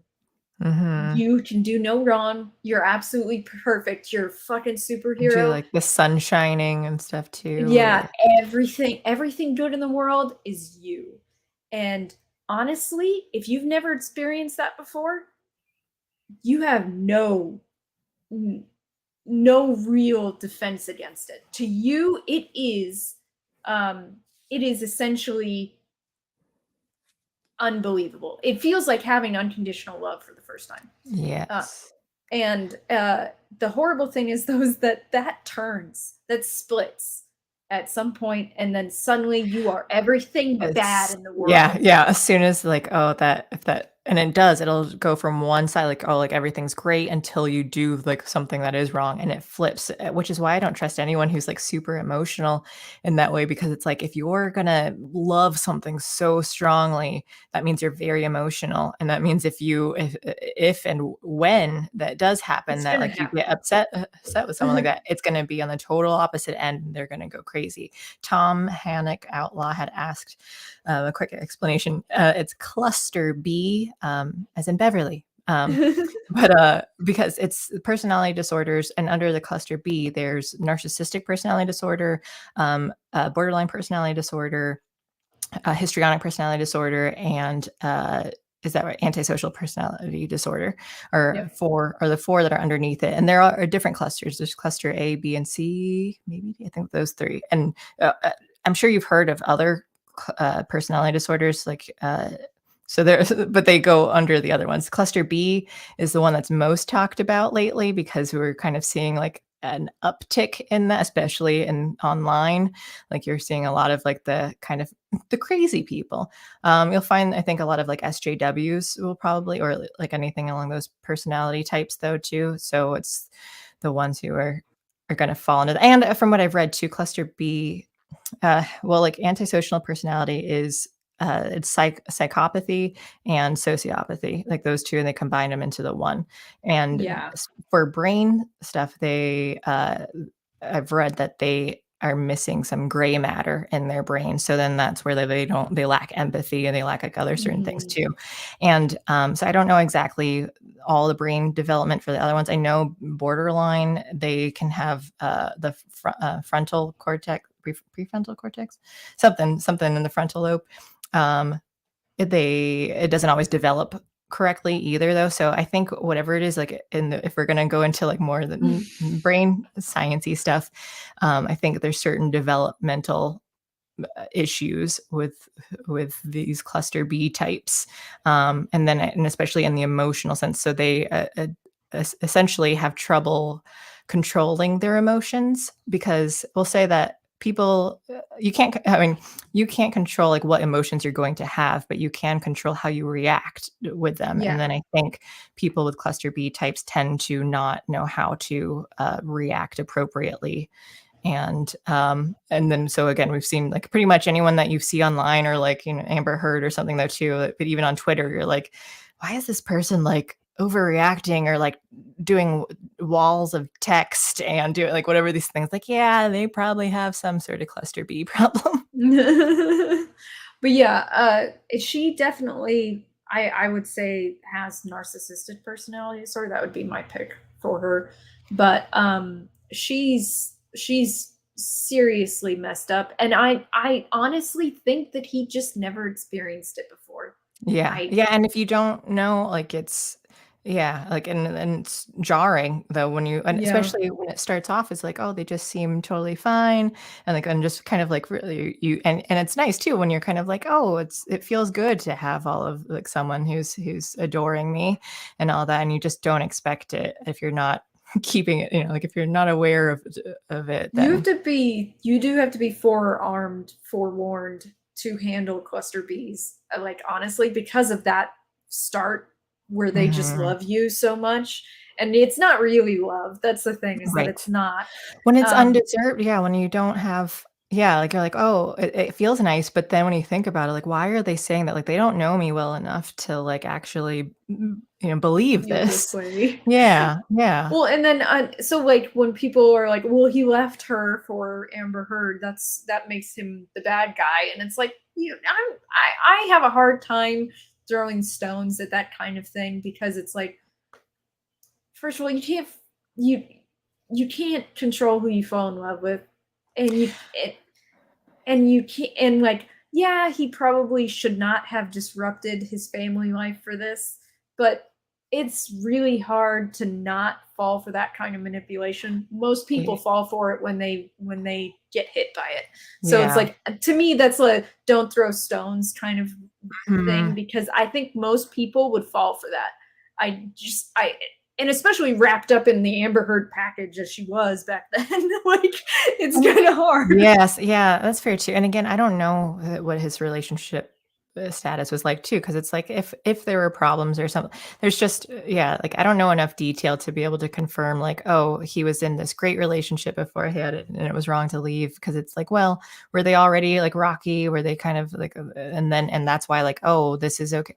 There's a difference between like you're that you start to have feelings for someone else, but then you're like, I'm in a monogamous relationship, so I'm going to try and rekindle this though, and like put my focus on this. So you can either say like, no, I don't want any part of this, or you're saying like, yeah, this new thing is worthwhile to me. I don't want to, but I don't want to say that like, oh, that was good or bad if I don't know enough detail. and Yeah. and I just, although I understand like, oh, if you split up a family when there are children involved, that makes it more difficult for children a lot of times in growing up. But but I don't know. There's a thing where like people will say how like a child who grows, it's better for them to grow up in a two-parent household, and I can agree with that. But unless like there's an issue with one or both of the parents, that maybe it wouldn't be healthy enough. And I'd say that Yeah. like I grew up in a one-parent household, and I actually think that was for the best. But they and I'll say too though, like I think there's a difference. Like just because you have two parents together, if they don't love each other though, like the kids will notice that, and that's not gonna Yeah. teach them well growing I up had too, like emotionally. I had parents who loved each other. That's rare. And Yeah. I don't think parents, either you need to fix your relationship for your children's sake, honestly, or you need to teach your children that you don't stay in a marriage that is poisonous. I Mhm. don't think, because honestly, I don't think either that staying in a relationship that's poisonous and not working on it is a good lesson for children. I don't think it is. Right. Um, they need to see a good relationship, or at least effort towards making it a good relationship. because it's like, well, then you're just setting them up for failure in their own relationships when they become an adult. And Right. like, either they're not going to be able to attach to someone, or they're going to seek out a bad relationship, and that's not good for them. And they'll stay married for 50 years or whatever, but it won't be a good marriage. Yeah, and then they might have kids, and yeah, you're just continuing this freaking cycle. Mhm. Like, and I don't think, like, a lot of people are like, oh, you got to be in a marriage. No, you got to be in a marriage that you're trying to make work. That's the real, like, let's make sure we make that difference. Just being married is not enough. Right. It's Yeah. not enough for your kids. Your kids need to see a marriage with two parents trying to be there for each other. That's what Mhm. they need to see. Otherwise, I don't agree. Yeah, and I'll just say most likely for everyone, kids are probably going to be screwed up in one way or another. So try to Somehow. make the best of it, or like do what you can, but probably going to be bad anyway. Also, tree surgeon I saw earlier too says psychopathy and sociopathy aren't actually psychology terms. Antisocial personality disorder is the actual diagnosis. Yeah, and that's what I had said earlier. I think I don't know if they were never. So I just know that in the DSM-5, I thought, previously, that they were separated, because I remember learning that when the DSM-5 came, they combined them into antisocial personality. But I thought that they were two separate ones prior. They were previously, though, psychological okay. terms. They're just not anymore. Right. So, okay, right. that's what I thought. And then because they Yeah. even, and that's, but my thought too, in that because they combined those two, that they had like specific, like, oh, the way they behave here and the way like one versus the other. That's why it makes me also think that cluster B, why they're like, oh, we're lumping them in, because it does seem more like narcissism, borderline, like all of that, like they're very similar. And it's just kind of like what per individual, like, oh, you're more self-centered than someone else, you're more like, so I just think that it makes, and I don't know, this is just my personal wondering, in that like maybe cluster B is like the diagnosis, or should be the diagnosis itself, and it kind of just comes, I can't think of the term for it though, but it comes out stronger in certain ways depending on the individual. Yeah, because like I've seen people say that they give diagnosis of borderline and narcissistic personality disorder. They give both. Okay, yeah. See, so like, to me, I kind of agree with you, because it's like sometimes I've seen someone, I go, histrionic. Like I'm like when you're like, but then like other people are going narcissistic. It's like, because those two are very similar too. And then borderline and narcissistic are very similar. Right. And so like, since there's just like small differences, and it can depend on like the situation. Like sometimes like they may come out more like, oh, like they're just being more self-centered, or you're freaking out and you're overreacting, so you're borderline because it was, but like that's why I'm like, well, maybe it's all under like more one umbrella because of whatever brain developmental problem there is. yeah. So Not that you'll get many psychologists and psychiatrists to agree that the brain has anything to do with it at all. Yeah, which it's so ridiculous, but I love it. Like I want to learn more. I try to like look into it, but it's hard to find stuff sometimes for free online. But as I'm fascinated by like the neuroscience and how it involves like the mind too. But okay, as much I really love talking about it and I want to talk about it more, we should also get in on the Star Wars thing a little bit. Yes, we did mention we were going to talk about Star Wars, yes. and we watched all of Stranger Things 4. So we did. Yeah. Okay. Talk about this. So I don't have a ton to say about Star Wars, so maybe we can breeze through this and get into Stranger Things. But here is I haven't watched this yet. The Star Wars, the racism thing. Oh wait, maybe I'll do. God, it doesn't. We'll watch this one first. Let me just, because it won't let me switch tabs. This weekend, Star Wars fans made Obi-Wan Kenobi the most watched Disney Plus original series premiere of all time. And for that, I would say a big thank you. And it just goes to show what this family can do when we all pull together. However, it seems that some of the fan base from this influential fan base have decided to attack Moses Ingram online and send her the most horrendous racist DMs. And I heard some of them this morning and it just broke my heart. Moses is a brilliant actor. She's a brilliant woman, and she's absolutely amazing in this series. She brings so much to the series. She brings so much to the franchise. And it just sickened me to my stomach to hear that this had been happening. I just want to say, as the leading actor in the series, as the executive producer on the series, that we stand with Moses. We love Moses. And if you're sending her bullying messages, you're no Star Wars fan in my mind. There's no place for racism in this world. And I totally stand with Moses. Okay. So that had been going around, and the I guess Moses Ingram had been getting some racial comments. I don't even know who Moses is. Just like I've seen a picture now, but like even outside of it, there's a thing of just I don't know. And they didn't even say what the messages were. Like he said that he heard them, but I don't know. And I also wouldn't be surprised that they probably did say something, but it's like I don't know. Like, here's the thing is that like it's kind of hard to tell sometimes when they're not just using accusations of racism and sexism as a shield to prevent themselves from taking in constructive criticism or just plain criticism, because they've done that before. So at this point, it's the boy who cried wolf. I don't know that I believe you. You know? Yeah, it's tough when because it's just like, well, you're just hearing some vague accusations. You're and Drake Tungsten says too, that's the point, Beverly. They want you to know who she is. Like, yeah, that's what I'm wondering too. Like, oh, do you need to advertise because like Disney is struggling and you kind of want to like, oh, like we're gonna go like the woke route and by like playing victim. So then you're just trying to make a statement and say like, here are these terrible things. Research and says recipes or it didn't happen. Yeah. Like I saw something where someone said like Moses Ingram is in the Obi-Wan Kenobi show, and we're here to tell anyone here who's not welcoming to her, we resist.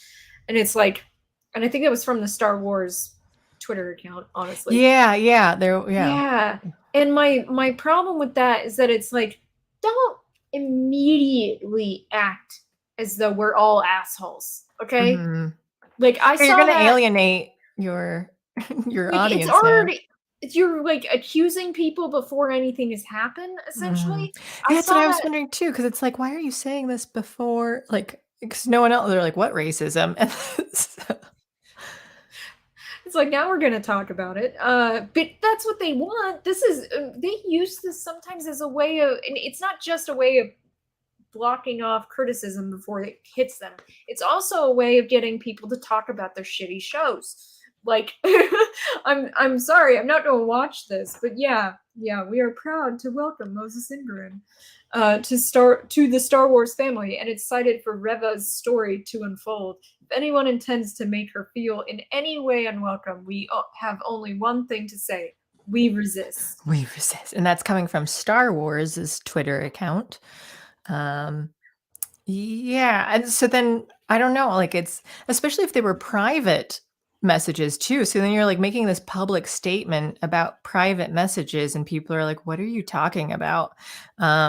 At least just as far as what Ewan McGregor was saying in that video, though, and then as far as like not knowing who she is, like this is a way to try and like advertise, but it also, I think it turns off a lot of people too, because like when you're kind of being told again, like you're being told all the time that you're racist. I mentioned this last week with the Second City show, where like the audience just kept being told that they, like about preaching the racism and how like all the white people there are racist. So then they walked out because it's just like, yeah, people don't want to keep being told that they're racist when they weren't doing anything.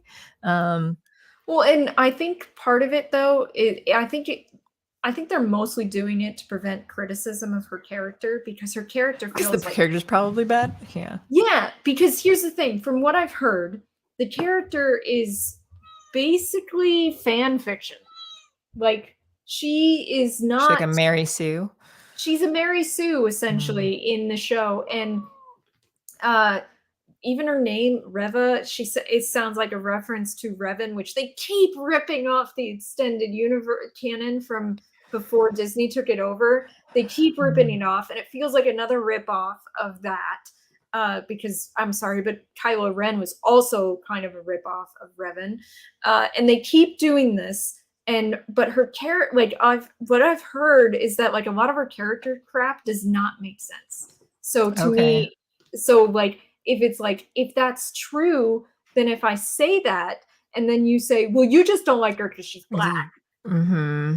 Yeah, that's what they do too. Yeah, that happened at the Second City show because it was just like, and anywhere like, yeah, I do see that all the time online and other things too. Because it's like any legitimate criticism that you give of something, though, it's like, well, you're just saying that because of insert whatever demographic that you find that you're bigoted toward. When I said I didn't want that I was mad at Hillary Clinton for the private email server thing, people accused me of being sexist, misogynistic, and I'm like, what does her pussy have to do? Sorry, with the private email server? Was that where she was keeping it? Like what horror movie was it where the girl was I was thinking about this yesterday for some reason, but there's a horror movie where the girl like pulls out a gun and she's wearing just a dress and like, where do you keep it? Like so they made it where like she did just shove it up her hoo-ha. Well, and then speaking of which, like, here's the thing. If you want to say that, oh, Alex, you don't like Reva because she's a black woman, okay, then explain to me why my favorite character on The Resident is Mina Okafor, the Nigerian woman. Just because you have a black friend doesn't mean you're not racist. They've already been over that too. You can't win. I know. And to me, I'm like, that's comparing apples to apples, though. Like, they're both TV shows. They're both black women in TV shows. One of them I like. One of them I'm not even interested in watching because it's from Disney. Well, like, I know that I said that I expect things to suck already, and then I watch it to make sure. But when it comes to the Disney Star Wars stuff, I just feel so done. It's more about not. I'm not going to be watching these. Like, I'm like, if I have a choice between watching more of the Star Wars Disney stuff or nearly anything else in the world, probably going to choose anything else in the world. Like, honestly. Then might I suggest to you the Hulu movie Friend Request? We just watched it last night for Bad Movie Night, and as it progressed, I was like, and I chose this one, and I was like, I've seen this before, and I forgot that I've watched it. But there were like specific parts, and I'm like, there's so much I don't remember, but like there were just like certain like oh, her name like on Facebook and like how it's written out, and eventually it was like, oh, I remember the ending. But yeah, but even that, I would watch that movie again than probably a lot of these other things coming out now. Well, I guess I have to say that as far as your characters of who you like more, who had darker skin? Oh, Mina Okafor. Absolutely. Oh, okay. So then then that's where they're gonna get you. Like, well, because you just like the lighter skinned one more is the next step. So okay, as long as you can get bald. Bald. I'm trying to think of what else that they would try to get you on. Now I feel like the darker skin is kind of where it ends. Oh no. Are either of them gay? I don't know if Moses' character is gay or not. I don't know. Well, but Mina is not gay. Okay, and then the actresses. So then I think that's where we have to go along the LGBT lines. We have to go. So whoever's like the most oppressed, and then if you don't like them, then that's because of some sort of racism. Well, I would say that probably because she's not as famous as Moses Ingram. Moses Ingram's more oppressed according to the intersectionality. Is she famous? He's taught more crap, apparently.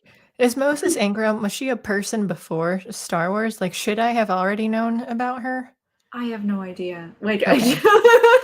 I don't know. I mean, I'm also terrible. Like, I don't know names. I don't pay attention to like. Although I do know the woman who played Mina Okafor was actually on. I think she was on Black Panther. She was one of the however you pronounce that. Wakanda Getting forever. Yeah, those people. She's not the one who had her throat slit with no blood. I know that Oh, much. okay. Yeah, I don't trust anyone who doesn't bleed when their Yeah. throat's slit.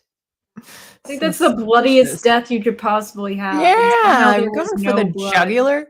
Yeah. We keep getting his butt. I'm trying to read the David Hall correction. They have black friends to try to prove they're not racist. Really, one black friend, no one would be suspicious of that. This reminds me, my dad, this was after like he was married to my mom and I was born, and he was in college or something, and like the professor had told him that he was racist, whatever the paper was, something about him being racist, and he's just like, my wife is like, she's Filipino, like he had me, so it was just like this weird thing of just like, well, what? Yeah, that's not and they always say, well, that's not really a sign that you're not racist. And Just because, yeah, they give any excuse like, oh, you're just doing it. You have to, if you aren't white, then it's internalized racism or your internalized whiteness or whatever. And then if you can still, like, if you're in an interracial relationship, it's because that you are fetishize. Yeah, or that you still think you're better than them, so that's why you wanna be in a relationship with them because you're trying to prove a point of, like, how you can condescend them, like, I don't know. There was that one tweet where that guy said that, like, and like, it was kind of about Bill Burr and his wife, his wife's black, and, What? yeah, I know, and he what this guy had tweeted was essentially calling black women who were married to white men sex slaves. How do they know whether they're having sex or not just because they're married? Well, and she said, "Shut the fuck up," or something like that. She was mad. Because they got a daughter together. They've been together for a long time too. So it's like it was like a really dumb thing to say. Oh, hey, we have this Naked HD in chat. They were in John De La Rosa's chat earlier too. They showed up in my chat like really on Tuesday. Yeah, I don't know who you are. I kept blocking them, and they kept popping back up as different accounts. It was very annoying. What am I seeing? I'm just seeing like a bunch of emojis though, so I guess I don't care enough to block them right now. It's too much work. I'm lazy. I'm so lazy. Yeah, I don't know. The racism thing is just I think you should, as a celebrity, you should expect hate. Like that's going to happen though. Like you're gonna, and people especially on the internet, are terrible. So even if they aren't just going to say like racist, like I want to know like if the hate mail that she's getting, is it just racism? Like, or you're also just going to say like, oh, you're fat, you're ugly or whatever, because it's like, that's part of the deal. Like it sucks. And I'm not saying that like people should be doing that, but you just should also expect that like people are awful and that's probably going to happen. And I mean, where it gets crazy is if like you have like physical threats and stuff too. So then like those are bad. And then that's when like, okay, like you really need to step up and protect yourself. But yeah, like there are racist people out there. I don't think it's the majority of people. No. There are some, and some people who will just say things that just because like, oh, Star Wars is stupid for whatever reason, I'm going to use like throw in racist stuff just for the sake, like even if they don't super agree with it, they might just use it just for the sake of like adding some sort of like insults toward them too. So I don't know. I have trouble super caring about it because then like, you know, you just have like all of the news and the woke people having to complain about like, this is an epidemic and this is so dangerous. And they act like it's some special thing that only they experience on the internet. And it's like, honey, everyone experiences this on the internet. You like, I can't tell you the number of times that people have been really mean to me on the internet because they thought I was a man. Like, honestly. And the offensive part was that they thought you were a man. No, actually, it was like, I don't care if you ask. Like, I've been misgendered constantly my whole life. And you know what? Honestly, it never bothered me unless they were using it to hate me. Like if they were like mean because they thought I was a man, I was like, well, then fuck you, lady. And because it's almost always a woman, sorry. And like one time someone called me a ugly Jew bitch, and I'm like, I'm not even Jewish. I swear to God. But you look pretty Jewy, so Yeah, I have heard that several times, honestly, and from a lot of Jewish people too. Like, you look Jewish, and I'm like, okay, I'm not, but okay. I mean, my family's from Sicily, so maybe there's some Jewish people because there were Jewish people in Sicily. I think I mix up Jewish and like the Italian side. I think when I see like sometimes I'm not sure, and even if it's like super clear, I'm just really bad at telling like what ethnicity or something that you might be. So. Well, and also I have a bringing it back to Star Wars, I have a hard time taking Disney or any like PR person from Disney seriously when they say that they're going to stand up to anti-Black racism because of the shit they do for releases in China. Like I don't believe you. I think you're doing this for this audience. It's sort of like the fact that it's June and every company has vomited rainbow crap everywhere on social media, mostly, but like for Western countries, not in the Middle East, not in Eastern countries, not in African countries. No, this PR campaign is for Europe, not the Middle East, and the US and Canada. That's who so to me, I'm sort of like, I know this is a freaking PR campaign. Like, so I'm not taking you seriously. I can't even take you seriously that these accusations are real because the fact that you get to talk about accusations gets people talking about your stupid content that you made. So I can't take you seriously that they even happen because I know that you get off on this PR campaign. It's kind of surprising too that they're doing the racism thing rather than like LGBT stuff though, because of Pride Month. Now. Yeah, exactly. And so Rainbow Vomit reminded me of if people haven't watched the cartoon Gravity Falls, everyone should watch that. But I just remember Gnome, the gnome when he vomited, he just kept vomiting rainbow, and that was hilarious. So I do like Rainbow Vomit depending on the situation. I also just love rainbows. By the way, Silver Lock, thank you for the super chat. He says they want it for the victim points. If it did not happen, they would claim it, just like the quote unquote "my kid said" stories. Those are so funny. Yeah. Oh, I don't think I've seen as many like legitimate ones. I started seeing more of like the fake ones too, where they're like, "My kid just said," and like have their 3-year-olds say like the most ridiculous thing. And I love the people who go, "My dog said," or whatever. They like even take it further, like it's even more absurd. But like I have not believed a single one of these "my kid said" stories. Because like I remember being a child, I wasn't that intelligent, or that socially aware. Yeah, like, come on. Yeah, I was busy pretending to be a Super Saiyan and tying jump ropes around us to have tails with my friend who would play in the park. And I know, especially when they're like, "My 4-year-old." You're like, "Fuck, your 4-year-old probably hardly speaks." Like, come on. 4-year-old busy watching Sailor Moon. Yeah. Speed Racer. Wasn't paying attention to anything going on in the real world. No. Oh, Drake Tungsten. They're doing it for Juneteenth. I forgot that's a thing. That's just the worst name for like. I'm so mad because there are other dates in June that end in teenth, and I'm so bothered by this. You're right.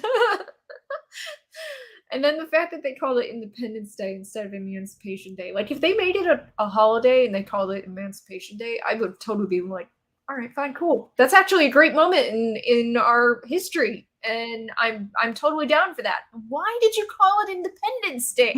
We have one of those. Independence 2 Day. Independence Day. Yeah. Independence Junior. Independence. We can make this work somehow. I'm sure of it. Called the 19th of June. It's like 4th of July. It rolls off the tongue very well. Yes. 19th Definitely. of June. Is it the 19th or the 18th? I can't remember now. Oh, maybe it's the 18th. I thought it was the 19th, but because you don't have the it just says teen, so you don't know. Which teenth it is. We have several of those. Yeah. All right, let me find out here. But yeah, anything else on Star Wars that I haven't watched Obi-Wan Kenobi. I can't speak to that. There's also the Andor thing, but I also Which was a very uninteresting character in Rogue One. So really. Oh, I don't yeah. even remember. I watched that movie. Oh, it is 19th, so it is June 19th. Okay. And then there's the video game. You might be more interested in talking about that. I can. So yeah, they are coming out with a sequel to Jedi. What is it? Star Wars. Jedi Survivor. Yeah, Star Wars. Oh, the original one was Fallen. The original Jedi Order Fallen. Fallen Jedi yes. Order. I can't. It was like these Fallen stupid Order. Star Wars names drove me nuts because they don't make. It's like, oh, we're gonna have a title, and we're gonna have a subtitle, and then we're gonna have another subtitle just to make it. Really Yeah, right. I do. But I think it's Fallen Order, but I do like to do colon something. Yeah. Forever and yeah. ever. Survivor, and it's this. Now let's hope they don't do a Last of Us Part 2 bullshit where they pretend that the main character from the first one is the character you're going to be playing, and then nope, you're actually playing someone else. Oh. We like and Last of Us 2 won so many awards that it should not have won, honestly. So I'm my fingers are crossed that this is going to be good because the first one was really good. It was a Souls-like game, and it was beautiful. Honestly, story was very interesting. It did very, very well, it was one of those games that killed their people don't want to buy single player games anymore. Oh, yeah. It totally, like, the other thing that I'm worried about that they'll do is go microtransactions, and it's a fake out, and it'll be like a Shadow of Mordor problem, because that thing was bad. It was a money grab, like hardcore. Like, we can hope that it is a true sequel to the original game, and it doesn't go the Last of Us 2 route, and it doesn't go the Shadow of Mordor route. Let's hope. But we don't know yet. They've tricked us before, so yeah. Well, isn't that their whole thing now, is to try and trick us? There's a big Twitch quality to a lot of content now. They're gonna do like all these like idiom, or is it still considered an idiom or some phrase? Bait and switch. The boy who cried wolf. They're gonna do like all of those things. Yeah. To do with animals, I guess. Bait's usually an animal. But yeah, so I guess we'll see. And do you plan on testing it out though? I probably will end up with owning a copy, and Okay. maybe and go maybe doing a test run of it. I stopped my gaming review first impression series a couple of months ago, so I have less opportunity to play new games for my quick first impression videos. So I don't do them anymore.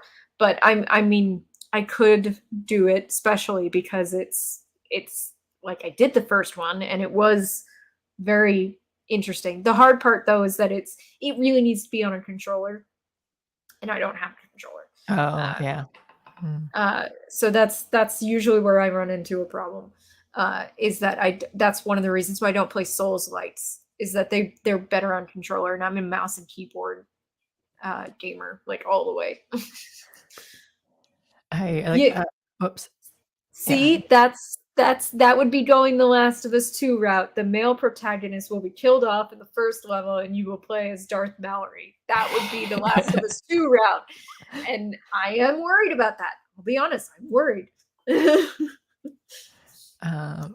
is? I'm not even sure what this is for. Captain Z says, or we could do gay porn. LOTR. Frodo does Sam. I'm a little lost, but okay, let's try and make this happen. Okay, so after Star Wars, I don't know how much time we have here, but we can squeeze in some Stranger Things. And I'm still uncertain of how to talk about some of these, like where it's still new. Are we allowed to do spoilers? I don't know if people are going to be like that they don't want to listen to this because it's going to spoil because they haven't seen it yet. So do we give some teasing? I think we should give our opinions without spoiling as much as we can, at least at first, and then maybe going into spoilers but with warning. First part, let's discuss. Did you like it? I did. I'm trying to. So again, I forget everything, but and the recaps are helpful, and I can enjoy stuff until then. But this is why, like, I don't rewatch movies, but I rewatch shows a lot. But I didn't rewatch any of Stranger Things before getting into season 4. So I was still kind of like forgetting everyone's names too. So I'm like the main guy. What's this? The main one? So then I'm trying to talk to my boyfriend. I'm like that guy, that kid right there, and the ginger girl. So I'm just like saying it. And then they all have like very like the generic names for Mike, Will, Steve. So it was kind of hard because I'm like mixing them up. But eventually I started remembering. But yeah, I enjoyed it. So I'll say that first. What about you? I did not. I had stopped watching Stranger Things. Like, I was like, oh my God, that first season. Like, whoa, that was amazing. Second season was basically a rehash of the first season. They just did the same thing again, but bigger. And then I don't remember. I stopped watching the third season. Like, I watched 2 episodes and I was like, I don't really like this. I'm not enjoying it.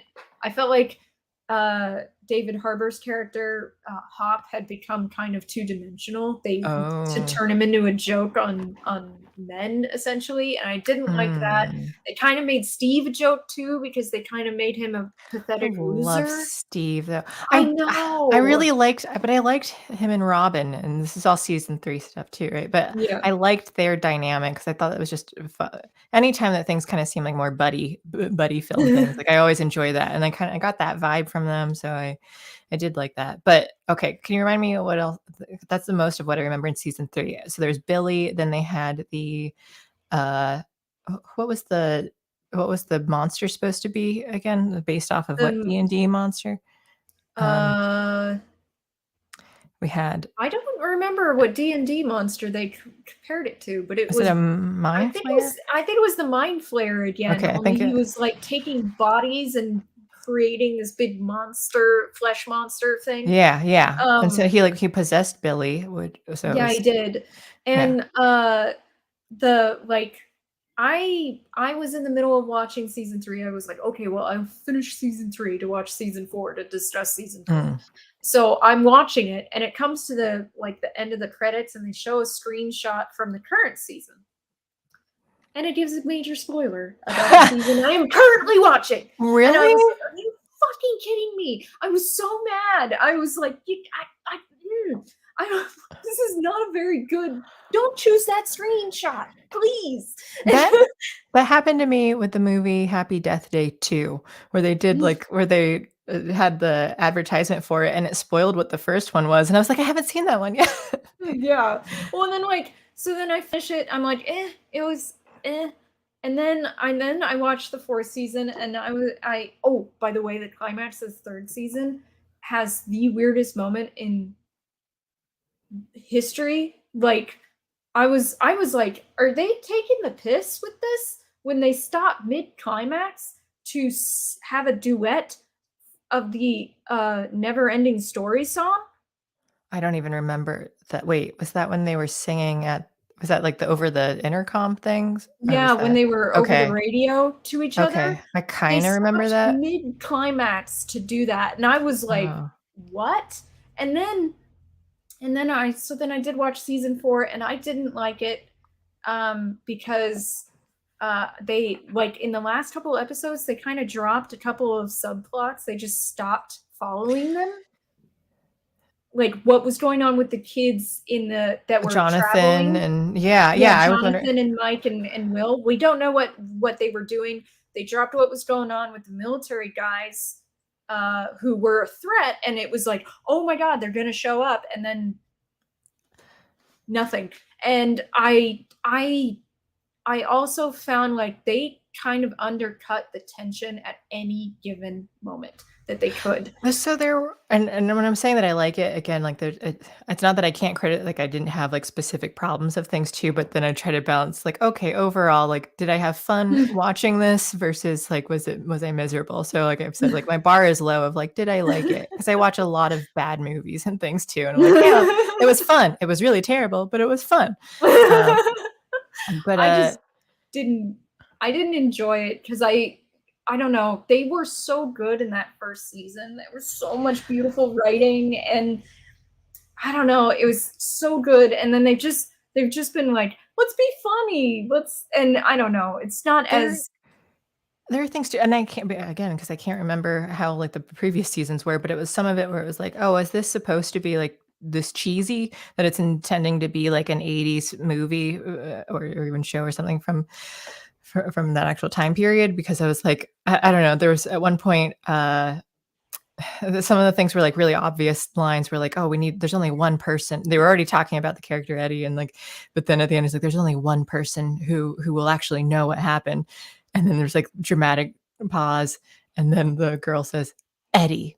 So then, and that was like the first or second episode. So throughout the rest of the episodes, my boyfriend and I, anytime that they were like starting to say something dramatic or like starting whatever, I would just say Eddie. So we were just doing that. So you're enjoying it in the fact that you're doing the mystery science. Yeah, a little bit. But yeah, like, a little bit. So like I was watching it while I was working and playing video games and stuff, and I was like, I don't know. I did not enjoy myself like at all. It didn't really hold my attention. And then when it came to the reveal at the end, which I'm not going to say what it is, like I figured it out. Oh yeah, I called it way earlier. Like I guess getting into you go ahead. It was just not. They were like, it's sort of like when M. Night Shyamalan does a twist these days, and he's like, "Oh my God, isn't that so amazing?" And you're like, "No, we figured that out a while ago." And then, and he's like, "Ta-da!" And he's just standing there, "Ta-da! Clap, everyone!" Yeah. And that's essentially what's going on with that twist at the end. And I'm like, it's not fucking interesting, okay? I already got it. And they still did it too at the end, where it was again. We're going to be very general here without trying to. The one point, like you already kind of knew, like where they alluded to like one character and then the other, and it like slowly panned and it zoomed into a specific spot that showed like this was the thing. I'm like, yeah. Even if I didn't guess this episodes ago, like I already knew. Like you didn't need to keep going. Like the scene was way long. Like you just didn't need to do out that. The reveal. Yeah, a lot of usually when a twist is bad, they'll drag out the reveal. That's what happens like every fucking time, I swear to God. And it's so frustrating because it's like, yeah, I get it. End it now. They wrote, no. I guess I'll say like I'm not against the twists that they did have as far as like how they wanted to write it. Like, no, that makes sense. Like I'm fine with that. But I did call most of it too. And so anytime that once things were revealed, I would just like turn and I'm like, or just pretend to my boyfriend though too. Like, no. What? I know, it's like that pretend to be shocked. Yeah. I didn't see that cover. But I'll also say too, watching this entire season, I kept being like, a lot of this is my D&D campaign right now with like, and not in like the same, like the bad way of, but they're just like certain aspects to it where I'm like, I came up with it, but some of it I came up with 5 years ago. I'm like, I swear I did not steal this.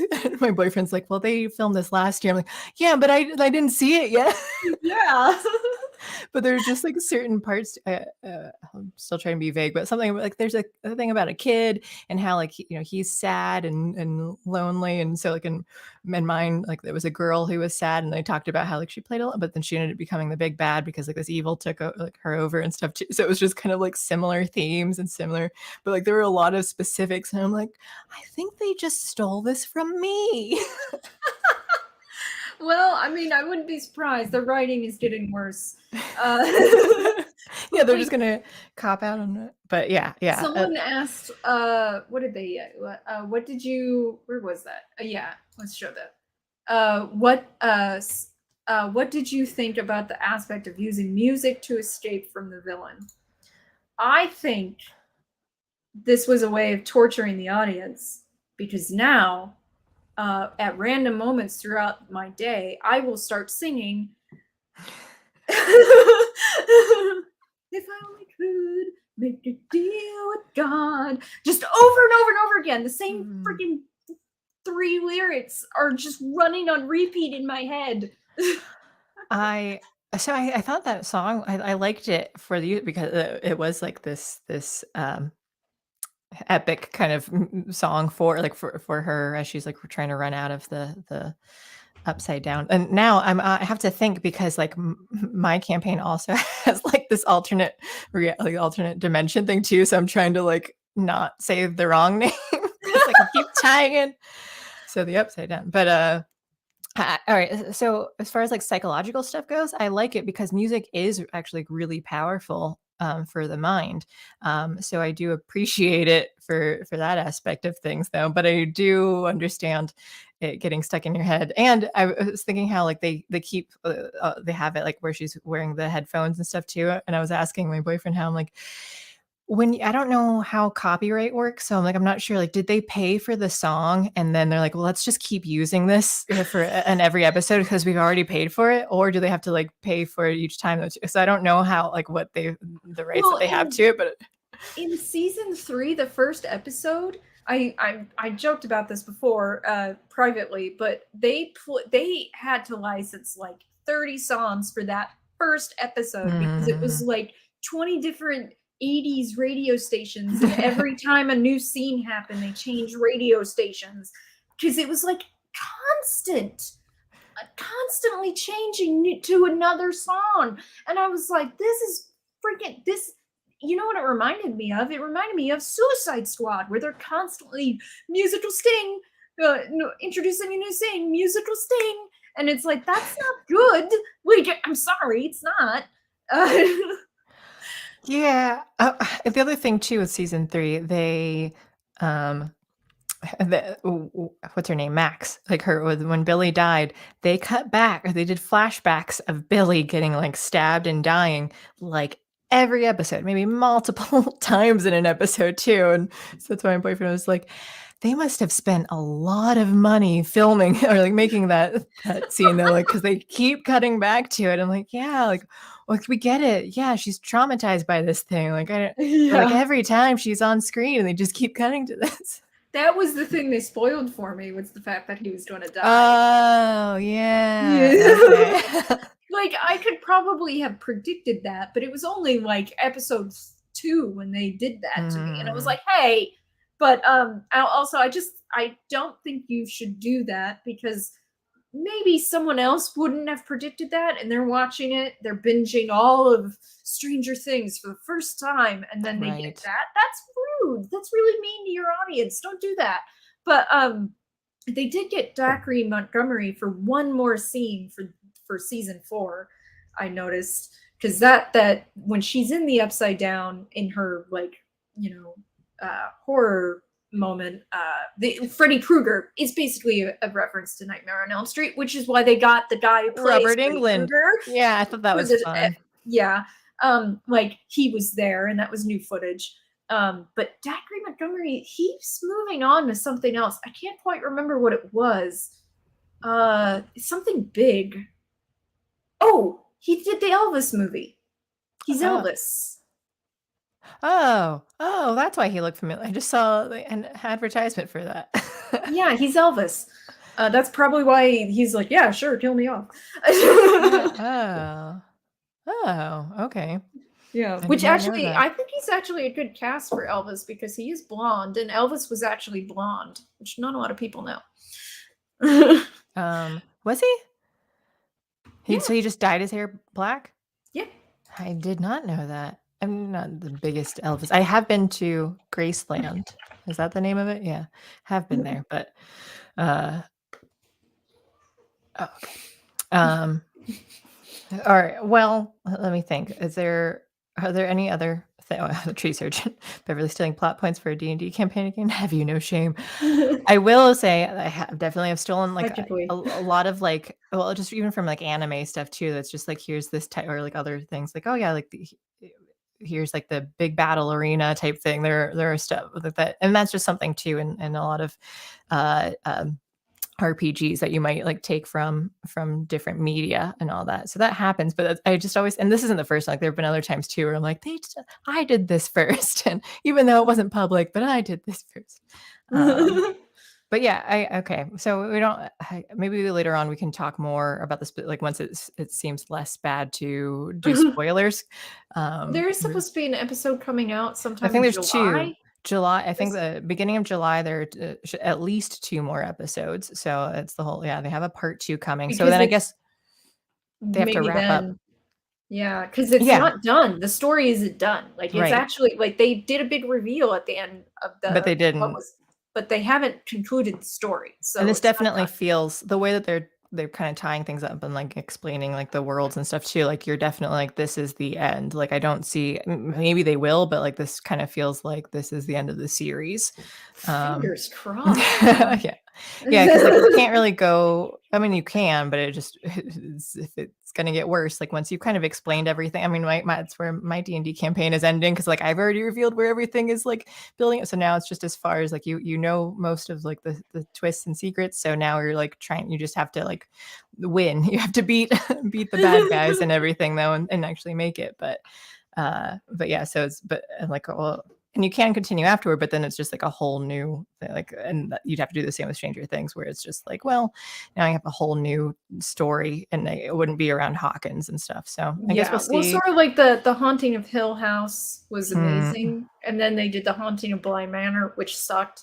I never, I didn't watch that one because I was iffy on it. Yeah, I didn't finish it because it was not enjoyable. Versus the Haunting of Hill House was like. I think about the like crooked neck girl a lot, like when she's like traveling through time, and I don't know why that comes to my mind a lot when she's just no, and traveling through, which I thought was kind of a weird thing, like the way they wrote that, like that part was kind of weird, but I do think about it a lot. So it was very well done, honestly, but Bly Manor's not enjoyable. But neither is The Turn of the Screw, which is what it's based on. So. Oh, okay. Oh, yeah, that's right. I forgot about that. True life adaptation right there. They both suck. Well, at least, yeah, like it was sticking to the original.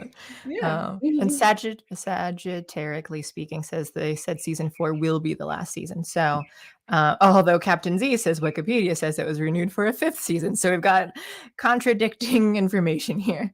Who knows? I don't know. But yeah, okay. So I guess we can leave it at that for now. That we touched on certain topics, and once we once we watch the last couple episodes, then we can do more spoilers. Yeah, I'll talk more in detail. That will be our spoiler one.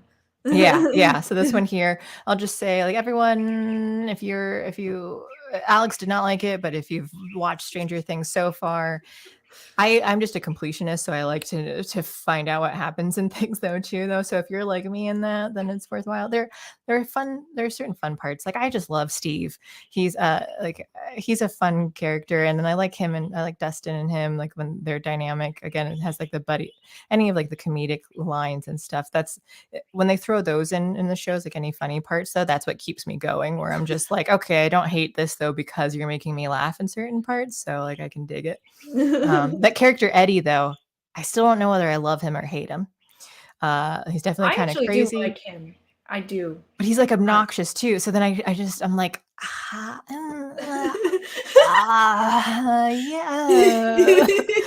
He's a bit awkward.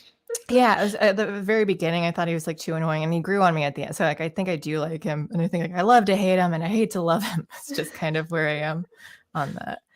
But and there's like some potential romantic shipping going on that I think I'm in favor of. So I won't spoil that too. But I was just like, yeah, I was kind of disappointed. I did like Steve and Robin though from season 3, and then I'm not against her being a lesbian, but I was just like, oh, they would have made a cute couple though.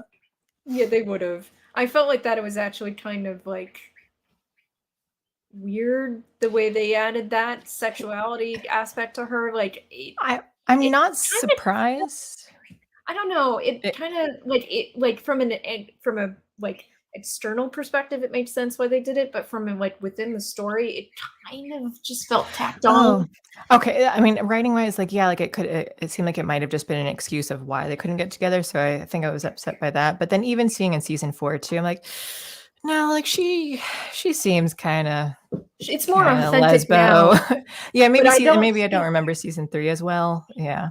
It kind of felt like to me they didn't tell the actress until the Oh, she didn't know until like until could that be- episode. Oh, She's been performing this like she was straight, and then by the way, you're yeah. gay. Like that's Okay. how it felt. And like that could totally be, and again, I haven't seen season 3 since whenever it came out before. So like that's why season 4, it seemed more like, yeah, no, that's believable. Like the way she was performing and stuff with it. I'm like, yeah. But season 3, like, because I remember being kind of, I was upset about it because like I wanted them to get together though, but I can't remember if I was upset being like I had no idea she was gay, or if it was just that like I was disappointed that they didn't ship them. But yeah.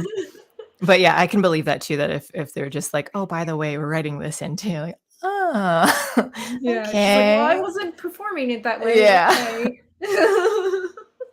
But I don't know. But okay, I know you have to head out, so we can wrap it up here. Thank you for talking with me as always, and thank you, chat, for being here.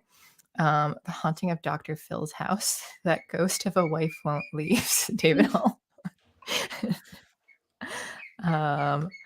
Oh, thanks for joining us, Sagittarically speaking. I keep having to like read your name as like a dyslexic person, or like Sagitt. But yeah, all right. I'm just trying to see if there's anything else in chat. Do you see anything that we need? Coriana Ray asked, wait, Elvis Presley was blonde? Apparently, Alex knows more than I regarding this. Or if I did know when I learned at Graceland, I've forgotten it all. I do remember like a big hand chair that was there, and like 70s shag rug. That's all I remember from it. But yeah, okay. I don't think I see anything else at the moment. So we will talk more about Stranger Things once it ends, and we're going to give like full spoilers. I'm going to have to rewatch these episodes though too, because I'm going to forget in a month. So actually, I'll probably have to rewatch the whole show so that way I can actually talk better about the whole thing fully. Because I have no idea. But cool. All right. Well, thank you, Alex, and thank you, everyone. Again, free association tomorrow. Oh, and I never mentioned earlier either about book club is June 12th, House of Leaves by Mark Z. Danielewski at 12 p.m. Eastern. Alex is going to be hosting it. I did find the book, so I am reading it. Definitely won't have it done by then, but that's okay, because at least it has incentivized me to actually complete it this time. Yeah. And I do like it a lot though. But anything else, Alex? Are you streaming tonight? Yes. Okay. KOTOR. Go It's watch Star Wars Alex. night. Yeah, it's Star Wars night. Go watch her and Alex of all trades. Yeah, I think that's it. My ducks are chirping, so they're saying good night as well. And yeah, have a good Friday and have a good weekend, everyone. TTYL.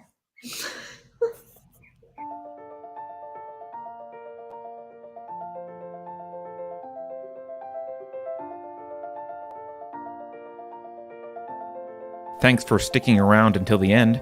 If you're new to Unsafe Space, check out our deep content library that includes discussions with everyone from James Lindsay to Brett Weinstein. And please consider helping to fund our work by visiting unsafespace.com/donate. You can find us on a variety of social media platforms, and you can find a community of like-minded individuals on our Unsafe Space Discord server. which is open to financial supporters at any level. We hope to see you there. Warning. This is an unsafe space. Dangerous ideas have been detected. The content of this production does not meet WHO health and safety standards. Please report to a United Nations Sanitization Center immediately. Association with the following individuals is strictly prohibited. Experts who benefit from printing money agree that printing money does not cause price inflation. Trust me, just 2 more weeks to slow the spread of monkeypox. If you think about it, no one should be allowed to express opinions. But don't. Think about it, I mean. That's not your job. Thinking has been scientifically proven to be less efficient than compliance. Science, scientific, and scientifically are registered trademarks of the World Economic Forum. Unauthorized use is prohibited. Computer voice courtesy. Never mind, that last line is fake news. Please disregard it and return to your safe space immediately. There will be cake.